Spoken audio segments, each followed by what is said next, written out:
steel, firearms, and the Industrialists crossing into another world. Hey! Look who's back for more adventures. We love having you here to continue this story that keeps us all awake. Important note, all of this is pure fiction. So don't try any techniques you hear here in real life, your neighbor might call the cops. This amazing novel and all its rights belong to the original author. We're just the ones giving it voice and drama. Are you enjoying the show? Prove it by subscribing to our YouTube channel and leaving that like that motivates us so much. And if you want VIP access to exclusive content, our Patreon is waiting with things you won't find anywhere else. Chapter 301. In late July, the second phase of the War of the Usurpers in the Northwest Bay came to an end. On the Western Front, the situation appeared to have returned to what it was at the beginning of the war. The key transportation hub of Bittoburg remained in the hands of the Kent family. However, the pressure on the other two battlefields prevented the Duke's army, which had just recaptured Bittoburg, from continuing its offensive. In one of these battlefields, Emden, thanks to the strong defenses of Byronburg, had temporarily rendered the Arda army helpless.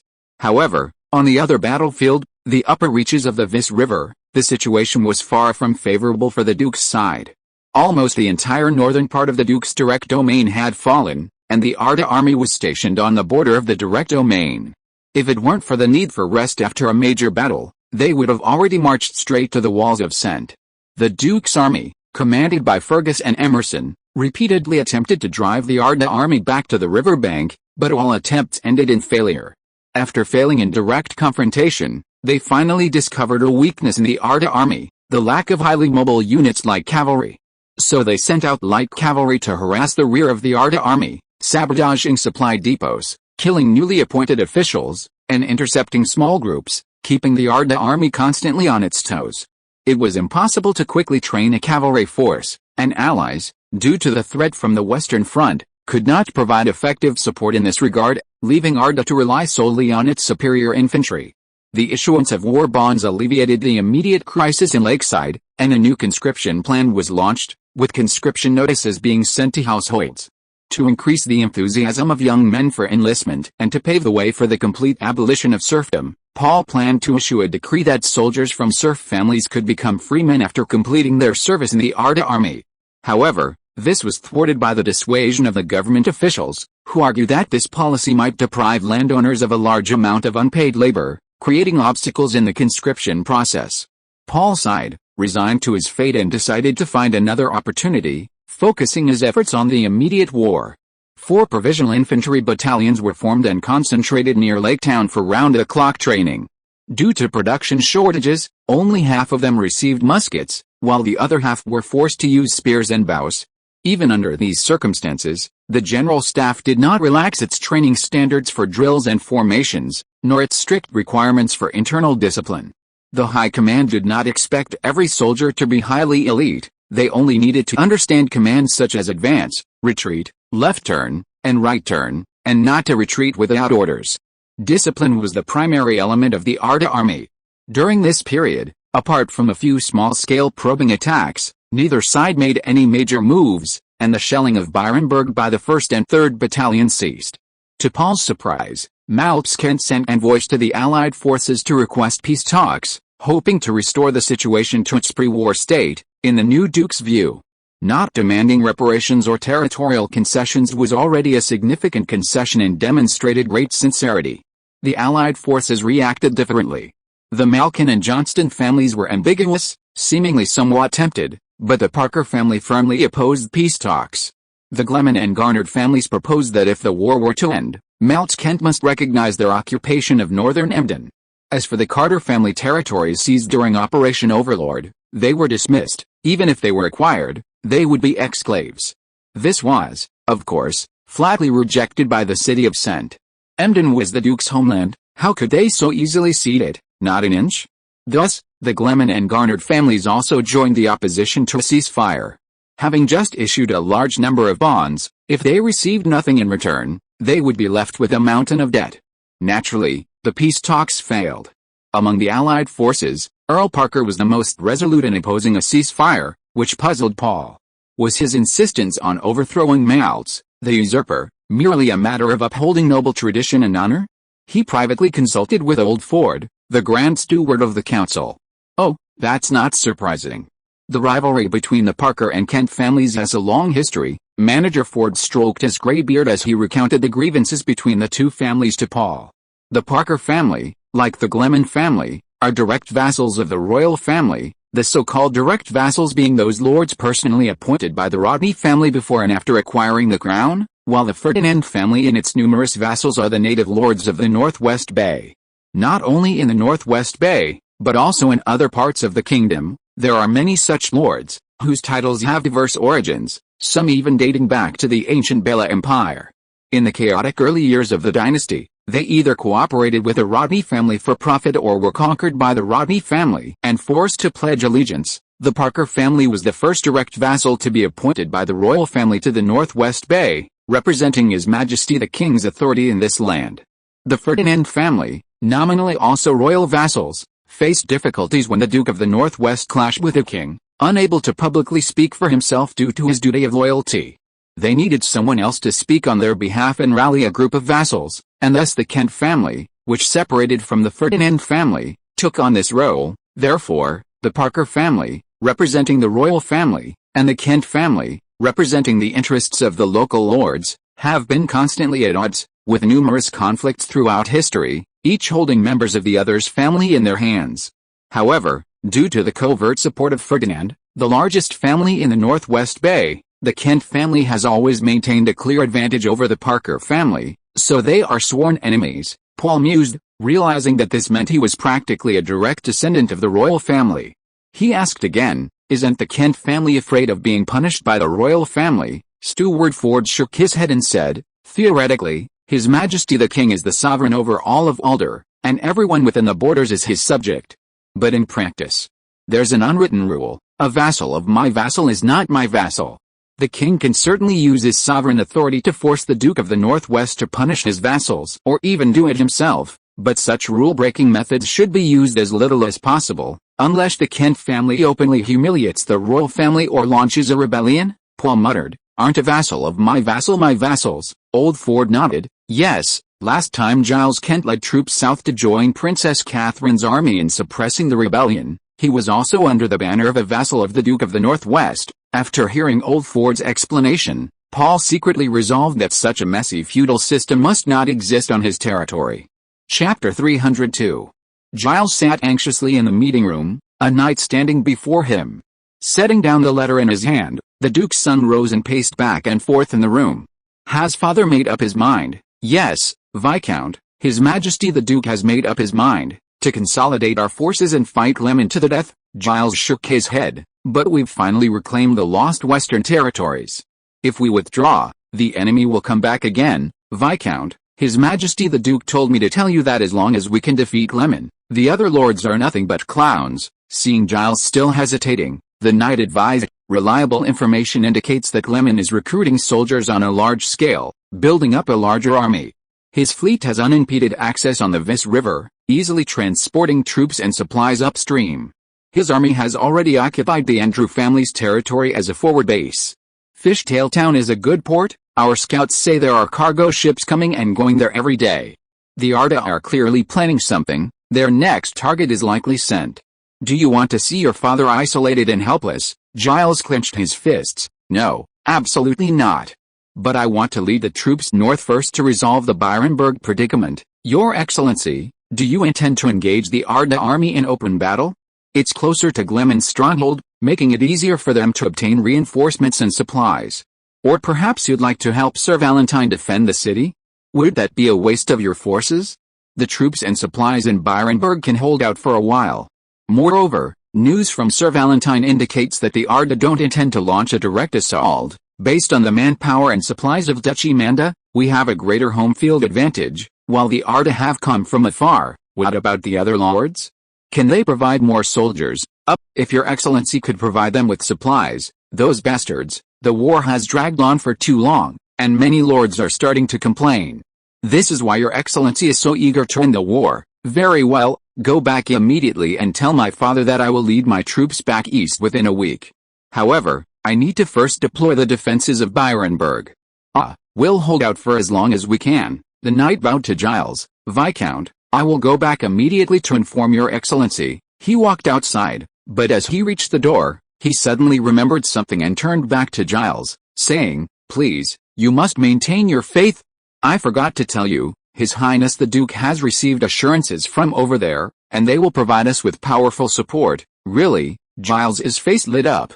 He knew what the knight meant by over there, the mysterious mage organization.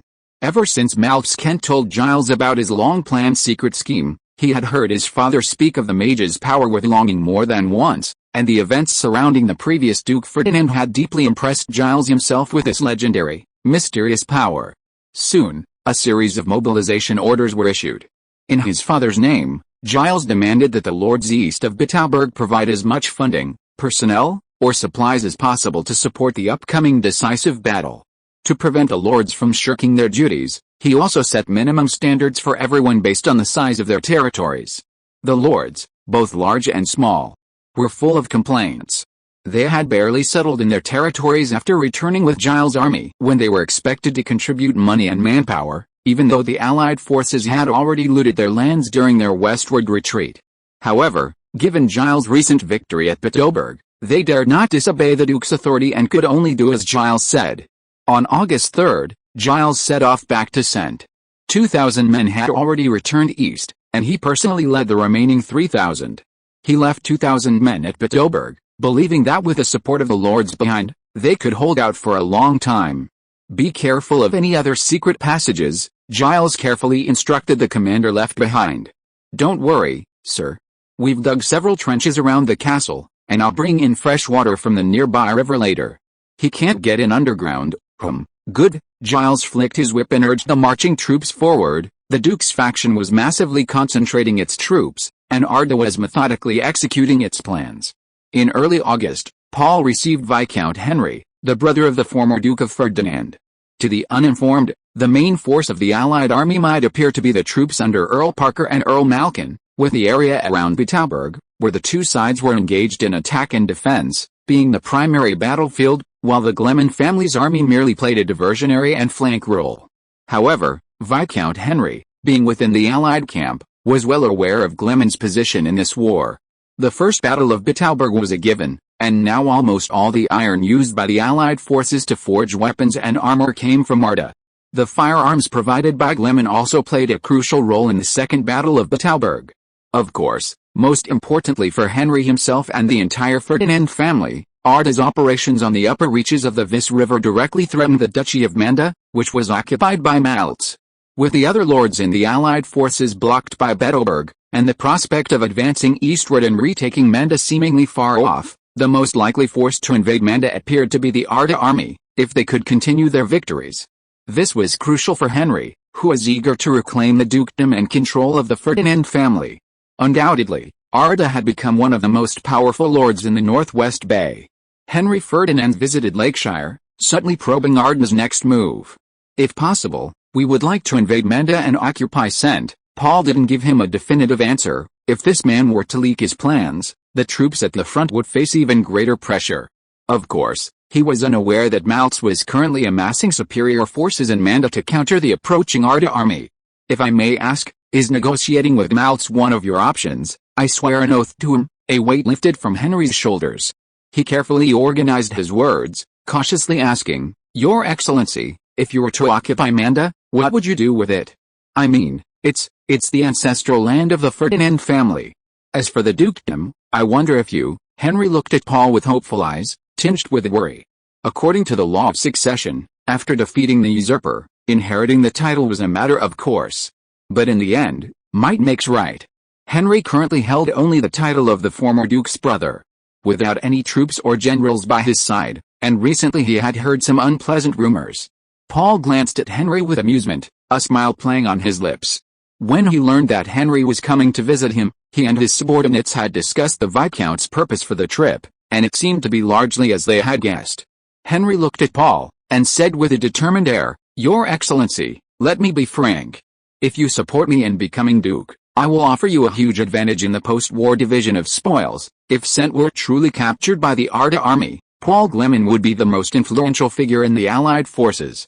Paul remained non-committal, instead slowly saying, "Speaking of which, quite a few members of the Ferdinand family have remained in Manda and pledged allegiance to the usurper." "Ah, Viscount Henry tensed. Many members of the family were coerced, but there are indeed some scoundrels who need to be punished. Haha, no rush, Viscount, we can spend a few days slowly discussing how to cooperate. You should also think carefully about which scoundrels need to be punished. Chapter 303. In the southern region of Fuger, the pacification army led by Princess Catherine of the Kingdom of Walder faced off against the rebel army of Giles, the Wolf of Greed. The main force of the kingdom's army arrived at Thorn Fortress in March, joining forces with a garrison. Catherine immediately launched an attack on the rebel General Samar's army, achieving successive victories thanks to her numerical superiority. The situation in Thorn Fortress reversed, with the kingdom's army now surrounding Samar's rebel forces. At this critical moment, Scott and other accompanying wizards once again proved their worth, organizing a suicide squad using enchantments and potions to fiercely attack the royal army's weak points. After breaking through, the suicide squad took on the rearguard duty, covering the main force's retreat south. After losing approximately one-fifth of their troops, Samar led his army to retreat to Fuger, joining forces with a main rebel force that had marched north to reinforce them, thus halting the kingdom's further southward advance. Grand Duke Giles had now pacified all the rebellious forces in the south and could finally turn his attention to the north. The royal army numbered around 50,000, while the rebel army had over 40,000. Although the difference wasn't huge, the royal army's weaponry was superior, especially the royal guards, almost all of whom were armored. The royal army also had a significantly larger number of knights. However, in actual combat, the rebels' fighting strength was surprisingly evenly matched with the royal army. Many veteran generals under the princess's command observed several unusual things about the rebels, including superior reconnaissance capabilities. When their troops entered the battlefield, without cover like trees, the enemy would always detect them first and prearrange their battle formation. Incredible defensive capabilities. A leather jacket offered protection comparable to metal armor. Had the rebels mastered incredibly advanced manufacturing technology? An unusually fanatical fighting spirit. They fought with utter recklessness. Even the holy knights of the papacy, protected by their faith, could achieve such a level of frenzy. Fortunately, these madmen were incredibly undisciplined, completely lacking in teamwork, only knowing how to charge and kill recklessly. Could these be barbarian soldiers recruited by Giles? Some have observed that these bloodthirsty brutes often fight without distinguishing friend from foe. The last and most difficult to deal with is the longbowmen. A large number of longbowmen serve in Giles's army, raining down arrows once the battle begins, causing immense suffering to the royal forces. The only force capable of giving the royal army an overwhelming advantage over the rebels is its cavalry, or more accurately, its knights. Besides the knightly orders directly under the royal family, there are also numerous noble sons from the northern territories. Benefiting from their privileged backgrounds, they have practiced martial arts from a young age, are skilled in archery and horsemanship, and possess their own weapons and armor. After a little training, they form a powerful cavalry force. Since the rebellion broke out in the south, countless noble knights eager for advancement have joined Catherine's ranks, using lances and swords to accumulate fame and fortune. Of course, if they could also win the princess's heart while gaining fame, that would be even better. Before June, the two sides engaged in a stalemate in the Führer region, alternating between offense and defense, with victories and defeats on both sides. After June arrived, rainfall in the south increased sharply, and the frequency of battles decreased significantly. Fortaleza, a key transportation hub in the Führer region, was where Catherine had established her command post. Today was another overcast and rainy day, the entire city shrouded in a light drizzle. Catherine had just finished a dinner with her generals, and as everyone dispersed, several high-ranking officers voluntarily stayed behind. As was customary, unless there were special arrangements, this would be their time to discuss the war situation with the princess. The group followed Catherine out of the hall to a smaller room. The most important topic, of course, was the immediate Giles rebellion. From the siege of Thorn Fortress onwards, the high command of the kingdom's army had noticed many strange occurrences within the rebels, and after contact with Giles' main force, they discovered that these unusual actions directly affected the success or failure of the war. Perhaps there really is some mysterious force helping Giles, Duke Dodge said with a helpless shrug. Catherine frowned, recalling the fire that had reduced the capital's grain warehouses to ashes last year, the various pieces of information gathered then also baffling. Moreover, according to the prisoners' testimonies, there were indeed mysterious figures within Giles' army, called clerics, capable of praying to the gods to grant soldiers extraordinary powers. This inevitably brought to mind the legendary wizards. Whispers arose among the attendees, a strange atmosphere spreading through the meeting room. Although reason told them they shouldn't let their imaginations run wild, everyone had grown up listening to various strange tales about wizards. At the meeting, Klein encouraged everyone present, "So far, we haven't encountered any insurmountable problems. No matter how fiercely the enemy soldiers fight, they will be stabbed to death by swords and spears. No matter how high their armor is, it can't withstand the damage from blunt weapons. As long as we don't lose our composure and use reasonable tactics, we can defeat them with our numerical advantage. The only difficult opponent is the longbowman. Giles has clearly been planning the rebellion for a long time.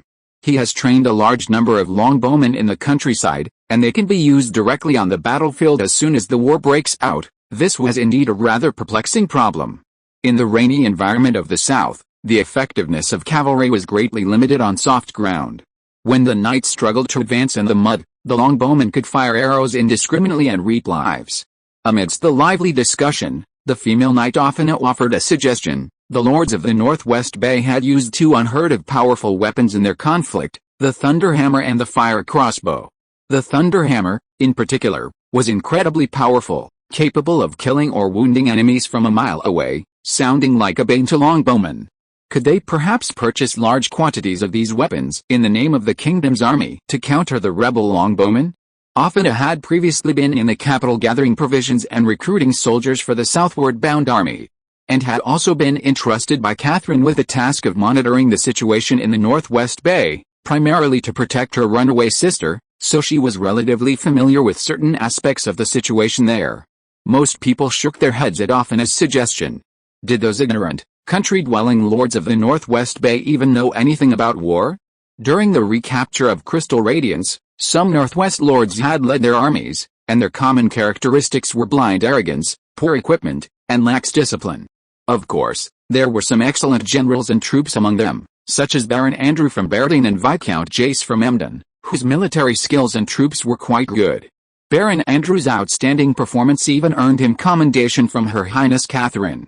However, these isolated cases cannot be taken as the norm. They were extremely rare among the Northwest lords, and their armies could only be described as small and elite. In the minds of most of the kingdom's higher-ranking officers, the War of the Usurpers that broke out in the Northwest Bay at the beginning of the year was nothing more than a bunch of peasants engaging in a brawl.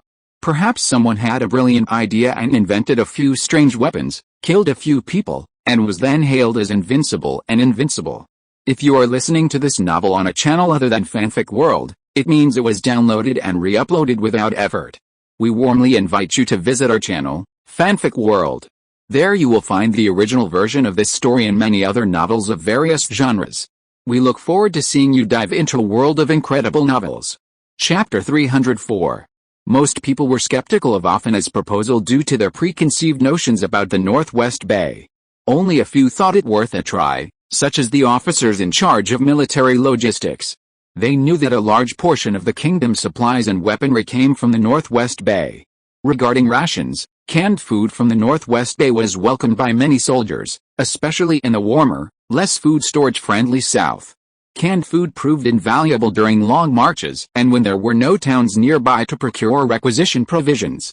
As for weaponry, a supplier called Northwest Industry accounted for a significant share of the kingdom's army's weapons and armor. The quality was so-so, but the sheer quantity and low price were its strengths. Northwest Industry had played a crucial role in the kingdom's army's superior armor-wearing rate compared to the rebels. It was strange, where did the Northwest Bay get so much iron to forge so many weapons and armor? Weren't the lords there also fighting their own wars? However, it was clear that if the lords of the Northwest Bay equipped their soldiers with these weapons, their war would be far more complex than a simple peasant brawl. As the discussion raged, Catherine gave Offina a wink, indicating that this issue would be discussed privately with her later. Having brought up the Northwest Bay, the meeting's focus gradually shifted to the War of Usurpers that had erupted earlier that year. It's obvious that the faction led by Earl Parker will absolutely not recognize the legitimacy of Melps Kent's succession to the title. Honestly, the country is in dire straits, and instead of thinking about raising an army to serve the country, they're fighting amongst themselves in private.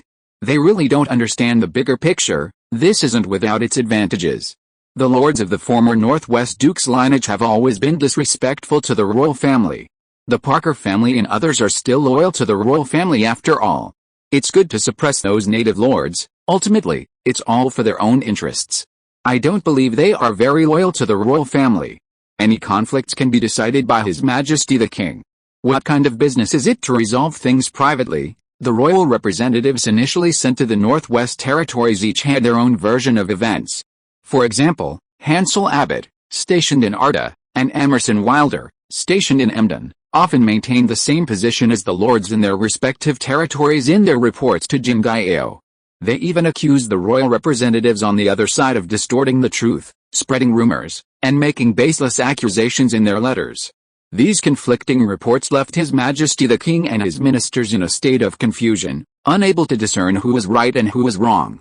However, most people in the court still lean towards the faction that opposed the Duke. After all, since the outbreak of the Southern Rebellion, the two Earls of Arda and Barden in this faction had, in the name of vassals, supplied a large amount of food to the kingdom's army, which was suffering from food shortages due to fires. Moreover, the Northwest industry established by the lords in this faction had also provided the kingdom's army with a large number of inexpensive weapons and armor. Duke Dodge pondered, which faction is gaining the upper hand now? Often replied.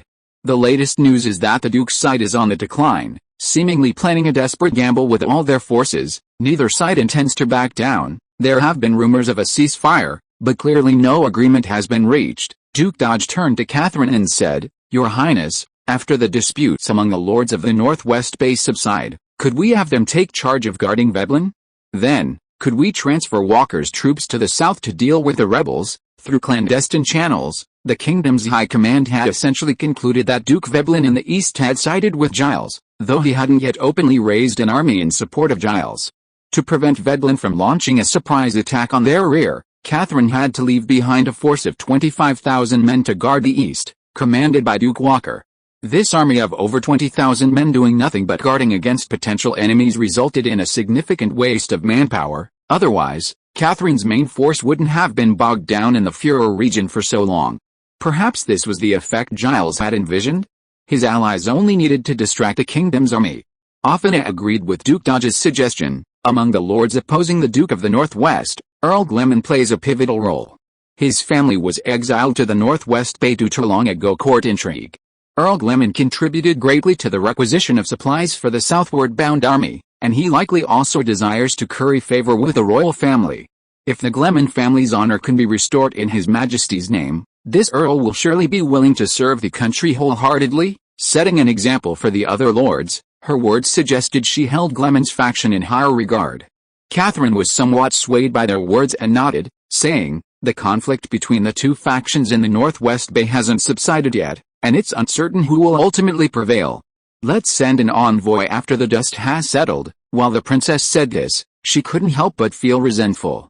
If it weren't for the current rebellion, a decree issued in the king's name would have forced both factions, even those bloodthirsty, to give Jingaeo some face and sit down for peace talks. Now, they could only wait for the victor to emerge and seek his support. This situation arose simply because the royal family's forces were tied down by the southern rebels, leaving them no time to attend to other matters. Sending envoys rashly might not only fail to mediate but also cause further trouble, making the already weakened royal power even more precarious. Thinking of this, Catherine hated Giles, the traitor, even more. At this moment, Viscount Klein looked at her and said, Your Highness, the Northwest Bay has always been rather impoverished. How can the strength of those lords alone withstand the prosperous East? Catherine smiled. Judging from your expression, you must have already thought of a solution, right? Klein laughed heartily. Yes. We can conscript the Highland barbarians to guard the East alongside the Northwest army. It's time to let Chief Jareth, or rather, Earl Jareth, demonstrate his loyalty to the kingdom. Jareth was a tribal chief who had defected from the rebellious tribes when Catherine quelled the Highland barbarian rebellion last year. It was thanks to his inside help that Catherine was able to quickly quell the barbarian rebellion, and afterwards, she rewarded Jareth with the title of Earl of the Highlands. Catherine was very satisfied with Klein's suggestion. In recent years, she had been committed to promoting young generals to the upper echelons of the army, and Klein and Lester were among the best at it. The former was humble and meticulous, the latter silent and aloof, but possessed a natural intuition for military campaigns.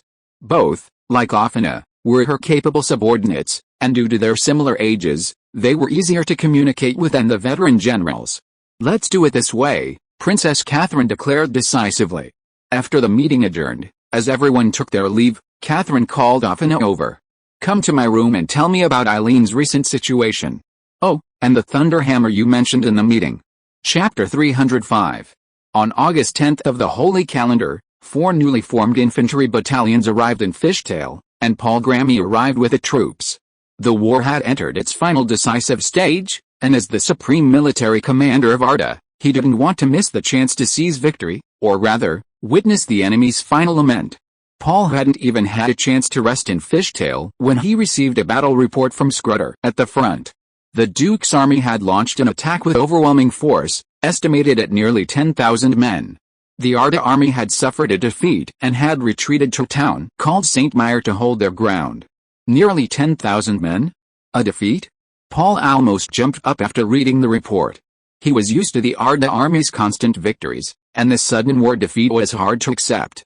Scrutter's forces, besides 2 regular infantry battalions, included nearly 1,000 militiamen and locally recruited auxiliary troops, totaling about 3,000 men. Although Paul was confident that his side's training and equipment were far superior, the disparity in troop strength was still considerable. Paul replied to Schroeder, "Hold your ground and await reinforcements." He would immediately set off south with 4 infantry battalions to join him. Thus, the 2,000-plus men he had just disembarked began their frantic southward march without much rest. After 2 days of forced march, Paul led his troops to the town of St. Mire, where they joined Schroeder's forces.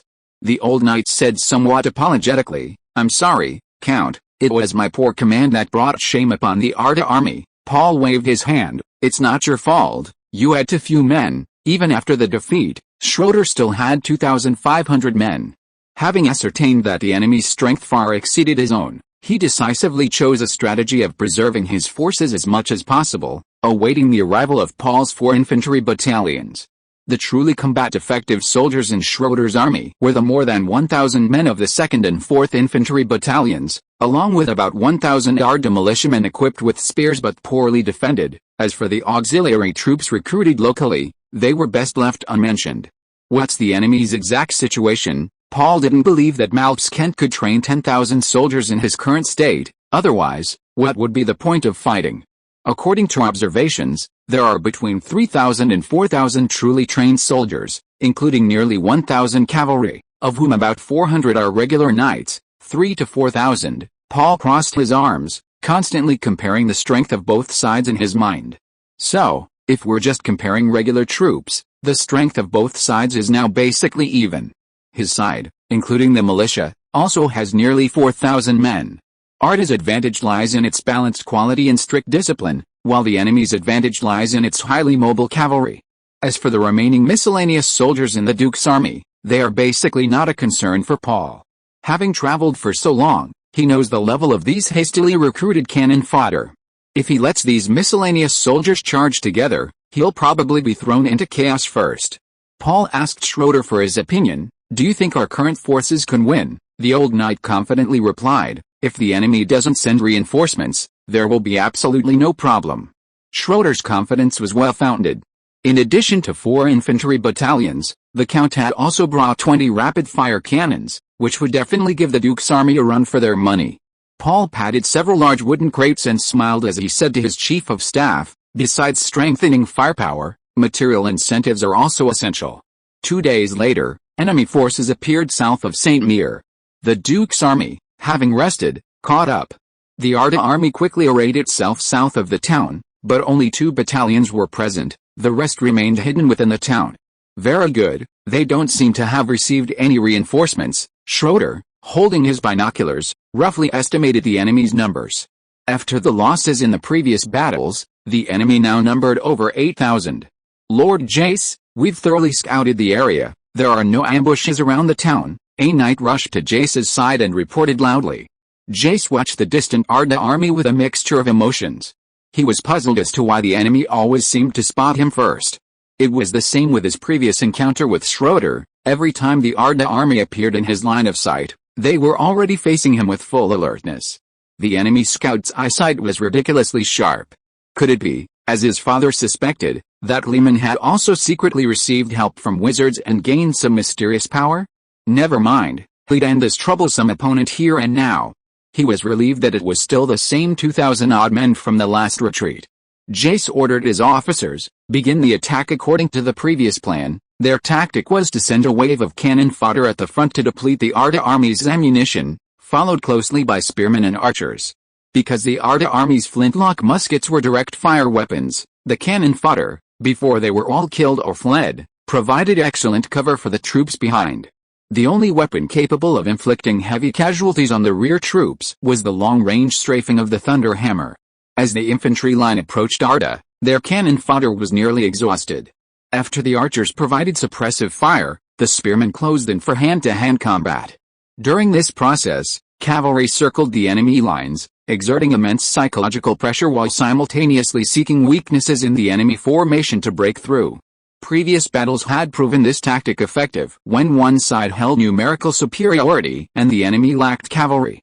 Forcing the Arda army to retreat seemed to be a first since the start of the war. Jace didn't know whether to laugh or cry. The cannons roared, punctuated by the sounds of musket fire in close quarters combat. The two armies clashed fiercely in the open field south of St. Myre.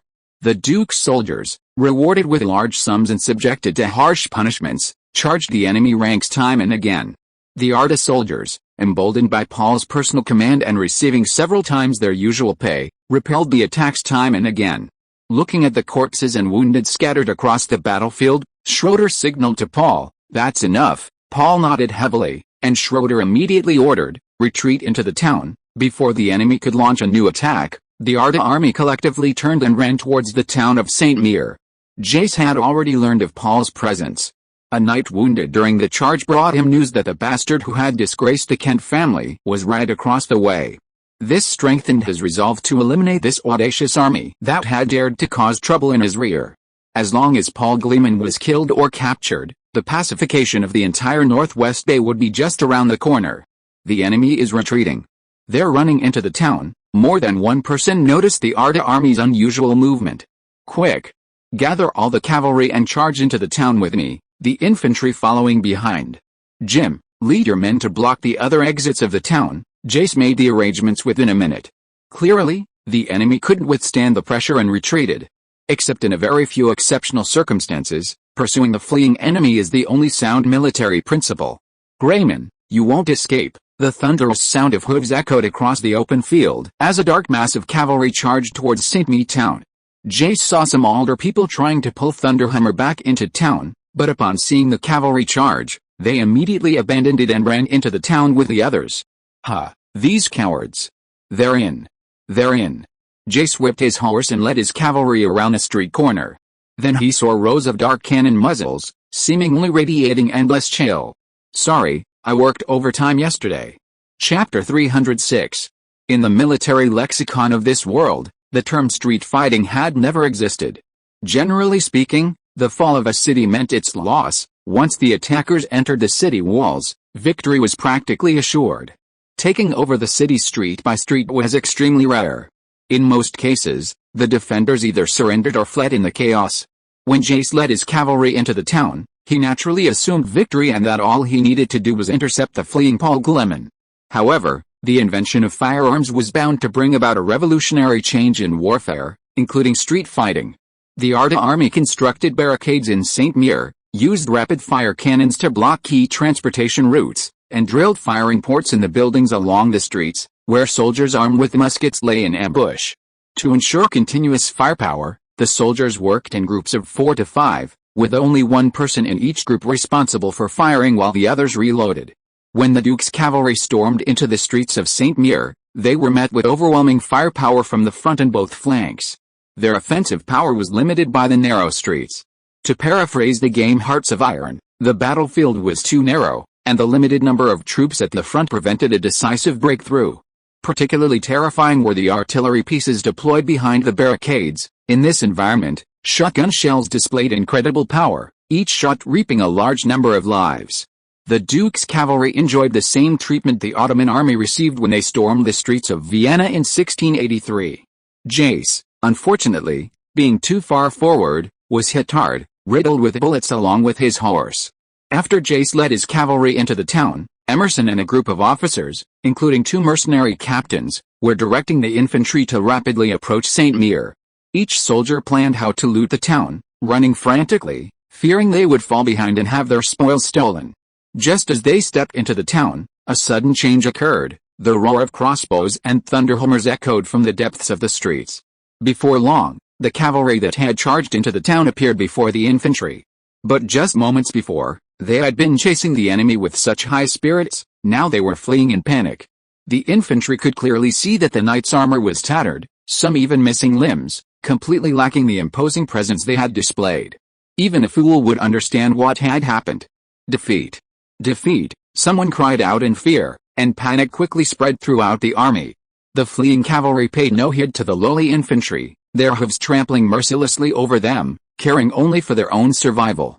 Without Jace as their supreme commander, the army, already cobbled together from various lords and mercenaries, quickly disintegrated, unable to muster any effective counterattack. Emerson was powerless to change this situation, and could only furiously whip his mount as he galloped away.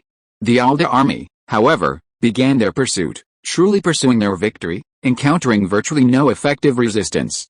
Enemy cavalry could quickly disengage from the battlefield, but the infantry were not so fortunate. Under Paul's orders, the Arda army committed almost all its forces to pursue and annihilate the enemy. According to post-battle statistics, the number of enemy soldiers killed, wounded, or captured in the Battle of St. Mere reached as high as 4,000. After taking stock, Schroeder suggested to Paul, "My lord, I suspect that Maltz and Jace must have redeployed troops from other battlefields, otherwise, it's inexplicable why so many soldiers would suddenly appear before us.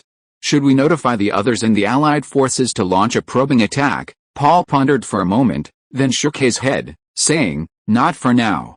We're still some distance from Sent, and who knows what might happen along the way. It's better to let our allies be cautious. I don't want anyone else to reach Sent before us." At this moment, a group of soldiers carried a corpse on a stretcher and placed it before Paul and Schroeder. The officer in charge said, "My lords, after careful examination, this should be Jace Kend, the son of the usurper Maltz Kend." "Oh, what?" Paul and Schroeder both exclaimed in surprise, not expecting to have caught such a big fish. Maltz's military operations were always led by his son, and Jace's death would be a fatal blow to him. Paul gently lifted the white sheet covering the stretcher and glanced at the gruesome scene inside. He sighed, "Alice, if it weren't for your excessive coercion, father and son, we wouldn't be in this situation." He then ordered the officer, "Send someone to take Jace's body to Sent. As for the others, the weather is too hot now, keeping them alive could easily lead to disease. Cremate them on the spot and then bury them. If you can find out their identities, be sure to record them." "Yes, sir." The officer looked at Paul with admiration, saluted, and left. Several days later, in the Duke's mansion in Sent, Maltz Kent stared blankly at Jace. However, the child he had once placed so much hope in was now a cold corpse. He reached out and stroked his son's face, completely disregarding the thick layer of lime covering it. My child, the Duke murmured repeatedly, his eyes seemingly recalling the past, those moments Jace had shared with him. A loyal servant, unable to bear seeing the Duke so grief-stricken, stepped forward to console him. "Your Highness, please accept this difficult time. Why haven't you come yet?" The servant seemed to hear the Duke whispering something. "My lord, what are your orders?" The servant, not hearing clearly, continued to approach Maltz and inquire. "I said, why haven't you come yet?" A voice like the roar of a wild beast made the servant shudder. "Who? Why haven't they come yet?" Just as the servant was confused, the Duke turned around, and he saw a horrifying sight he had never seen before.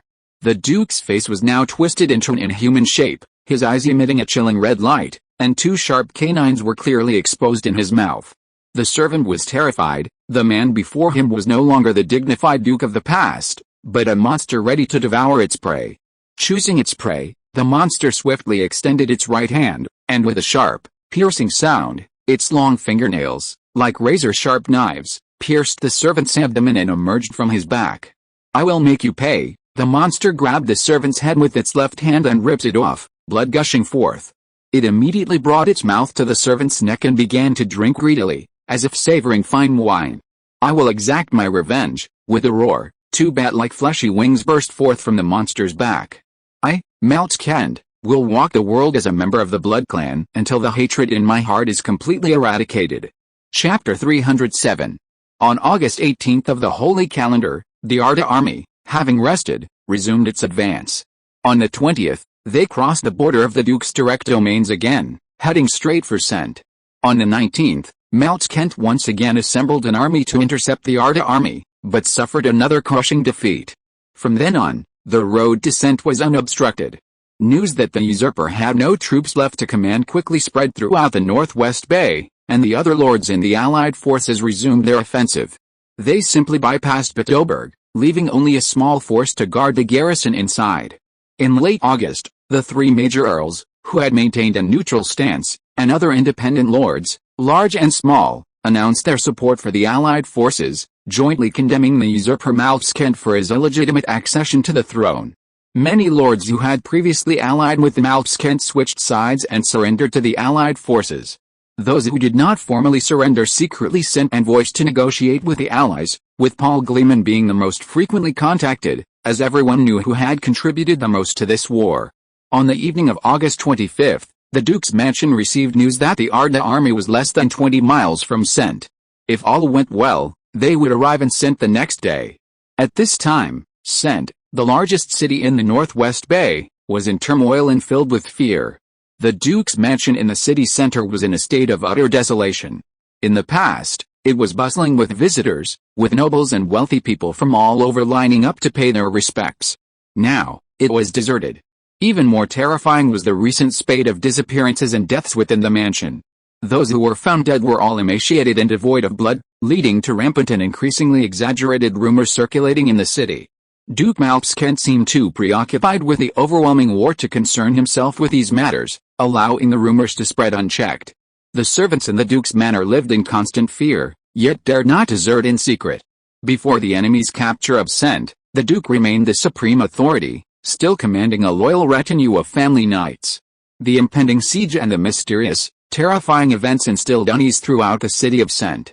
At noon on the 26th, the Arda army arrived outside Sent, bringing their strength, including newly recruited auxiliary troops, to nearly 6,000 men, completely blocking the three city gates.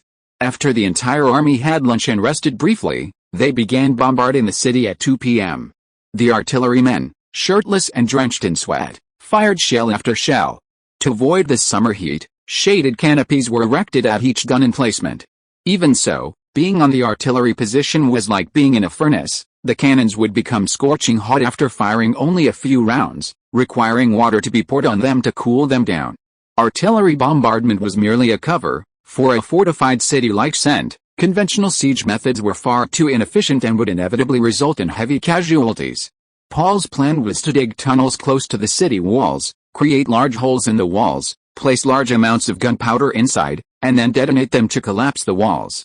Thus, large numbers of soldiers began underground work with shovels, digging bit by bit towards Sent's walls. Maltskent sat alone in the empty hall of the Duke's mansion. He was recalling every event since Barnet's plan began, scenes flashing through his mind. Half a year ago, in this very hall, all the lords of the Northwest Bay gathered to celebrate the birthday of then Duke Ferdinand. It was also on that day that the Duke announced him as his heir. Malt still vividly remembers the shocked, terrified, and resentful look in the eyes of the Duke's brother, Viscount Henry. It was probably around that time that a conspiracy against him began to brew. Price Parker, Paul Gleman, Morley Malkin, every single one of them, those sewer rats and latrine maggots, must have been watching him with envious, twisted eyes from a corner of the hall. He should have thrown those guys straight into jail back then. Perhaps there wouldn't have been so much trouble later, and this situation wouldn't have arisen. Speaking of the prison, the Ferdinand family's escape route actually had an entrance in the Duke's mansion's prison. Ever since that fool Henry escaped, he had almost the entire dungeon wall and floor tiles dismantled, finally discovering that hidden tunnel. Damn it, how could he have never thought of this possibility? However, even without Henry Ferdinand, Parker and his cronies would probably find another reason to rebel against him. Those scoundrels wouldn't let him sit securely on the Duke's throne. HMPH, you wouldn't let me comfort you, and you even killed my son. I won't let you get away with this either, Maltskent pondered his carefully laid plans. Yes, He had indeed failed in direct confrontation, but the real show was just beginning. He would become a nightmare, a terror that would haunt his opponents for the rest of their lives. "How, Your Grace, how leisurely and carefree you are." Just as he was lost in thought, a slightly mocking voice rang out in the hall. Maltz jumped to his feet. With his heightened senses, he hadn't even noticed anyone entering the hall. A person in a black cloak appeared in the doorway, slowly pulling down their hood to reveal a young face. It was a handsome young man with an earring in his right ear, but his eyes were slightly frivolous, making him unpleasant to look at. And wearing a black cloak in the middle of summer, is this guy crazy? Clearly, this isn't an ordinary person. He slowly walked to the front of the main seat, standing only a low table between himself and Maltz. Maltz thought for a moment, then tentatively asked, "Are you a member of the Mystic Guild?" The young man smiled and nodded. "Where did Professor Barnett go?" The young man shook his head. "That lord's whereabouts are mysterious, we don't know either. Andy has already gone back." "He sent you to help me." Before the other could answer, Maltz roared angrily, "Why did you only arrive now?" "It's too late." The young man shrugged. "Help? Your Grace, you may have misunderstood something." "I apologize, I don't want to waste words, but some unpleasant things are about to happen." "Ha ha ha ha!" Maltz let out a hysterical laugh. "So, I'm no longer of any use, and I came here to kill you to cover up your existence? Fine, I also have a score to settle with you." Maltz suddenly sprang up, his right hand forming a claw as he grabbed at the young man, the speed so fast it was impossible to see the movement. But just as his fingertips were about to touch the young man's face, his entire body suddenly froze. Maltz remained in his attack stance, as if frozen in time. The young man took a step back unhurriedly and said mockingly, "Your Grace, you're only partly right. The more important reason is," his eyes instantly turned cold, and he said in a chilling tone, "You dare to threaten a wizard, even if he's just an apprentice." Threat? The scene of him forcing Andy to seek help from the Arcane Council flashed through Maltz's mind. The young man placed his hand on Maltz's shoulder and gently pressed down. The Duke's forward-leaning body lost its balance and fell heavily onto the table beneath him. On the table was a candlestick, the sharp point of which pierced through Maltz's heart and out through his back. The Duke's stiff body didn't even struggle, and he gradually lost his breath. A smile returned to the young man's face. He pulled up his hood and turned to leave the hall. Over an hour later, several servants carrying food arrived at the hall entrance and found the guards on duty fast asleep. They quickly woke them. The guards were filled with shame. They were the Duke's elite guards, and they had collectively made such a basic mistake. Perhaps it was due to recent overwork. The first servants entered the hall, and the sight inside startled him, causing him to drop the food. A dozen minutes later, news of the Duke's unfortunate accidental death spread throughout the entire mansion. Chapter 308. Since the siege of Sent began, the city had launched 3 counterattacks. However, due to the depletion of previous troops, most of the forces that left the city were so-called armed civilians, whose fighting ability was even worse than that of conscripted laborers from the countryside. The Arda army could fire a volley of shots from afar, and before many soldiers had even died, the morale of the opposing side plummeted, and they fled back into the city in a panic. On the 29th, the tunnel excavation entered its final stage, and soon the Arda army would be able to approach the city walls and set off a large firecracker. Paul chose a good spot and had the guards set up at awning, preparing to enjoy the spectacular sight of the firecracker exploding. "Hey, Paul, this thing of yours is really good. Could you give me one? I'll pay you a little." Henry Ferdinand sat next to Paul, admiringly fiddling with a pair of binoculars, occasionally raising them to look towards Sent, and then wiping the lenses. "Take it, it's yours." The two had become much closer since agreeing on the succession to the dukedom.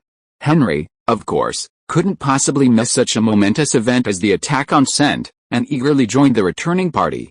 That very afternoon, a large white flag was raised on the city walls. After consulting Paul, the Arda army suspended its bombardment. A short while later, the city gates opened, the drawbridge lowered, and a group of men carrying smaller white flags emerged. After a thorough search, they were quickly brought before Paul and Scrutter. The group consisted of a diverse mix of people, government officials, garrison commanders, clergy, and wealthy merchants. Paul recognized some of them. He had seen them at the old Duke Ferdinand's birthday banquet. A white-bearded magistrate announced in a solemn tone, "Count Gleman, Viscount Ferdinand, we now formally surrender to you on behalf of all the residents of Sent." Paul asked, somewhat puzzled, Not on behalf of Malz Kent. The magistrate shook his head and said, Duke Malz Kent Ferdinand, the so-called usurper, has passed away yesterday. Paul and Henry stood up in shock. Malz is dead. Yes, Lord Malz slipped and fell between 7 and 8 p.m. last night, and was pierced in the chest by a candlestick on the table. He died from his injuries. Upon hearing this, everyone present removed their hats and covered their chests in silent tribute. Although they were enemies they had fought fiercely on the battlefield, Malz was, after all, a high-ranking nobleman. Paul had no choice but to follow suit, unless he wanted to be branded as impolite. After the moment of silence, Paul put his hat back on and instructed Schroeder beside him, let the chief of staff arrange how to enter the city. Schroeder quickly made arrangements. The 2nd Battalion would lead a group of militiamen into the city first, occupying and inspecting the various street corners, and the other troops would enter in turn. Paul postponed the entry of the remaining troops until the next day, let the soldiers clean themselves up, get a good night's rest, and the next day enter the city in top form, marching in formation. He wanted to show the residents of this largest city in the Northwest Bay a unique army, and also to demonstrate his strength to Henry beside him, who hadn't encountered any major battles since arriving. On August 30, 1991, sacred calendar, the entry ceremony began. And the residents of Sint looked at this strange army with a mixture of curiosity and worry. Although the uniforms of the Arda army were still the light green local guerrilla style, the uniformity in color and style made them far more appealing than the colorful uniforms of other lords' armies. Combined with the rhythmic marching drums and the soldiers' perfectly synchronized steps, the entire army exuded an aura of majesty and power. Every resident of Sint who watched the entry ceremony felt a surge of emotion. It was only natural that such an army would defeat Malz Kent. Some even cheered involuntarily. Paul and Henry rode their tall horses behind the 2nd Battalion, looking around the streets with smug satisfaction. Henry, in particular, remarked with a touch of melancholy, finally, I see this familiar neighborhood again. It feels like just yesterday I was imprisoned in the dungeon. Paul accompanied Henry to the Ferdinand family cemetery, where they stood for a while before the tomb of the old Duke Ferdinand. The gravedigger then led them to the chapel within the cemetery, where 2 coffins were placed. These are the bodies of Malz Kent and Jace Kent. What do you 2 gentlemen intend to do with them? Paul looked at Henry, signaling him to make the decision. After all, his brother's death was shrouded in mystery, and the Kent family was highly suspected. Henry hesitated for a moment, then said, they're already dead. Let's bury them according to commoners' rights for now. The gravedigger obeyed, calling for several men to carry the coffin. One of them muttered, they seem a bit lighter. Henry beckoned to Paul, come with me to the dungeon. Malz's distant relatives are imprisoned there, and supposedly several mercenary leaders as well, Emerson, Fergus, and others were all imprisoned, awaiting the victor's judgment in the dungeon. Henry didn't go to see them immediately upon entering.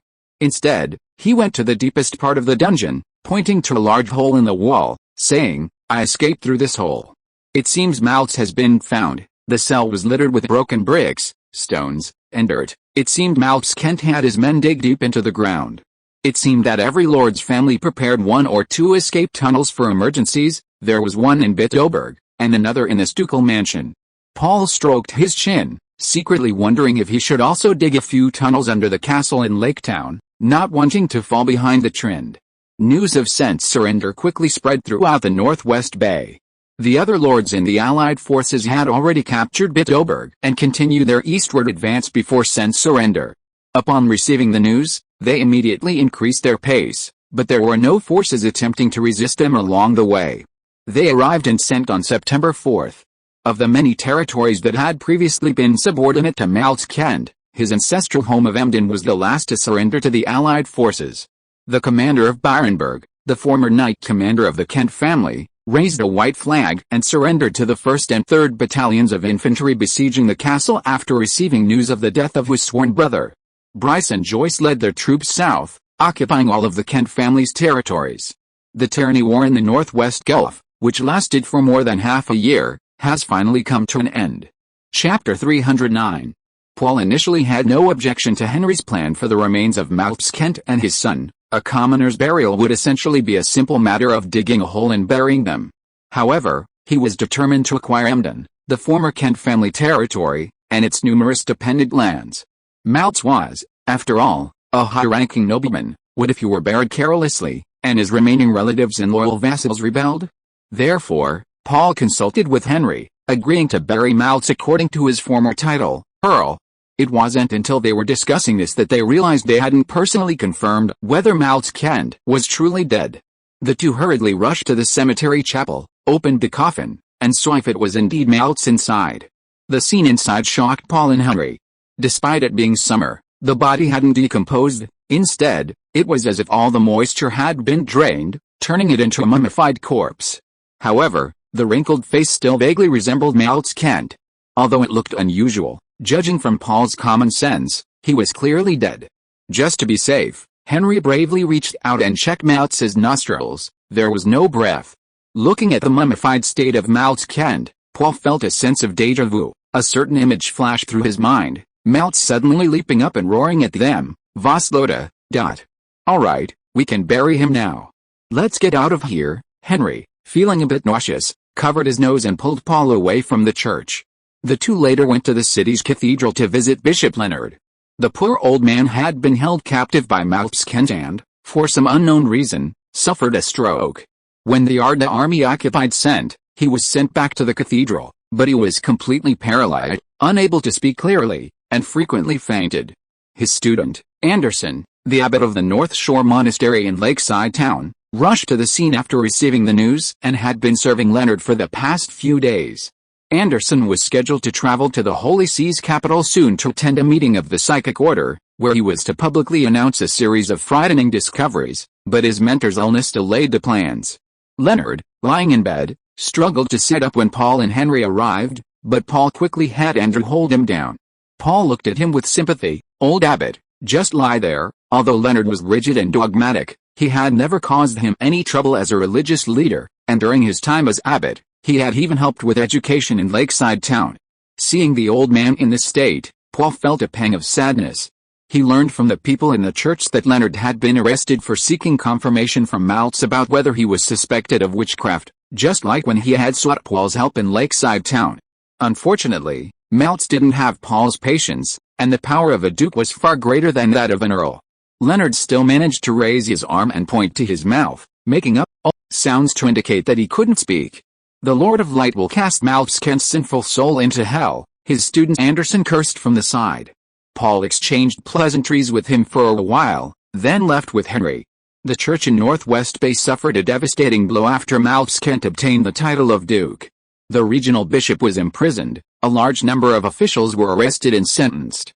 And the only military force, the Inquisition, was raided, disarmed, and temporarily banned. The Vatican headquarters was clearly unable to do much about the Northwest Bay Church's plight. On the one hand, Northwest Bay was too remote and beyond their reach. On the other hand, they were overwhelmed by the massive witch hunt in Cape Bay and had no time to spare. Paul heard from Anderson that the scale and depth of the Cape Bay witch hunt seemed to have exceeded the Vatican's expectations, leaving them in a difficult position. Back at the Duke's mansion, Henry cautiously asked, "Paul, how's the list I gave you going?" Paul patted his chest and said, "Don't worry, they're all in jail now." Henry said nervously, "Just locking them up is fine, but don't let anything happen to them. Don't worry, they're well fed 3 times a day, and they'll come out plump and healthy." Before entering Sent, Henry had given Paul a list of members of the Ferdinand family, all of whom Henry suspected of collaborating with Maltz Kent, or rather, posing some kind of threat to his succession to the dukedom. Before the other lords in the Allied forces arrived, the Arda army conducted a massive search according to the list, imprisoning everyone on it. Of course, their lives wouldn't be in danger. They would be pardoned after Henry successfully became the Duke of the Northwest, to show the new duke's benevolence. "But we have a deal," Paul reminded Henry. "I'll get half of the Ferdinand family's treasury. I'm drowning in debt from fighting this war." Henry was on the verge of tears. "Right now, your soldiers are guarding the treasury, and you're telling me this? Actually, I want more." "Don't do that. If you ask for more, I'll really lose my dukedom. I won't have the face to face my family." "Fine, I'll send someone to check the treasury's coin count penny by penny." Vampire. On September 3, 1991, Earl Myron Garnard of Byron arrived in Sent. On September 4, the other lords in the Allied forces, Price Parker, Morley Malkin, Winifred Heller, and others, arrived in Sent. Accompanying them were a group of lords who had originally supported Maltz Kent, who came as losers. Paul, Myron, and Henry went out of the city to greet the lords. The Arda army served as a ceremonial guard, their orderly ranks, brisk steps, and gleaming bayonets once again leaving a deep impression, eclipsing the haphazardly dressed and bannered troops behind the lords. Upon arriving at the Duke's mansion, the booming of cannons echoed from the direction of the city gates, causing alarm among the crowd. Paul reassured them, "Don't worry, this is just a cannon salute, celebrating the end of the brutal war." The cannon salute, fired 60 times in succession. The lords sensed a warning in the somber welcome ceremony, and forced smiles as they exchanged pleasantries with Paul and the others. Only Earl Heller's son, Derek Heller, looked at the Arda army with envy. How he longed to command such an army. Chapter 310. The conference for distributing the spoils of victory lasted for 2 full weeks. Following this war of usurpers, the previous ruling order in the Northwest Bay, centered on Ferdinand Kent, was shattered. 5 powerful earls, Arda of the Gleman family, Byron of the Garnard family, Larnaca of the Parker family, Portree of the Heller family, and Stanlow of the Malkin family, became the new center of power in the Northwest Bay. Arda, in particular, had completely turned the tables. Those in the know understood that Arda's contribution to the Allied victory over Malt's Kent was more than half. The other lords seemed to have only served to contain Jace. Therefore, Paul Gleman's words carried the most weight at this conference, not to mention that Arda's army was constantly training outside, firing guns on Mondays, Wednesdays, and Fridays, and artillery on Tuesdays, Thursdays, and Saturdays. It never stopped. The first issue is the succession to the dukedom. According to customary law, it was only natural for Viscount Henry Ferdinand, the younger brother of the late Ferdinand, to inherit the title. However, some objected. Morley Malkin rallied a group of nobles to push for the duke's cousin to succeed him. This cousin had also fled to various territories after Maltz's usurpation, garnering considerable support for the Allied forces. Unfortunately, this cousin's younger brother was imprisoned by Paul for being a guest of Maltz during the war. 2 brothers, one on each side, it seems like opportunism. Parker and Paul, along with others, strongly opposed this. The matter of the Duke's succession took 3 days, and ultimately, those in favor of Henry's faction prevailed. Thus, after a simple ceremony, Henry Ferdinand officially became the new Duke of the Northwest. After resolving the issue of the ducal title, Arda and Byron jointly made a demand on the Kent family's territory of Emden.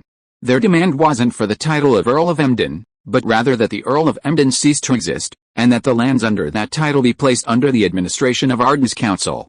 As for the various vassal states of Emden, their lords could retain their territories after paying a settlement, but their internal and external affairs would be subject to the council's guidance to a certain extent.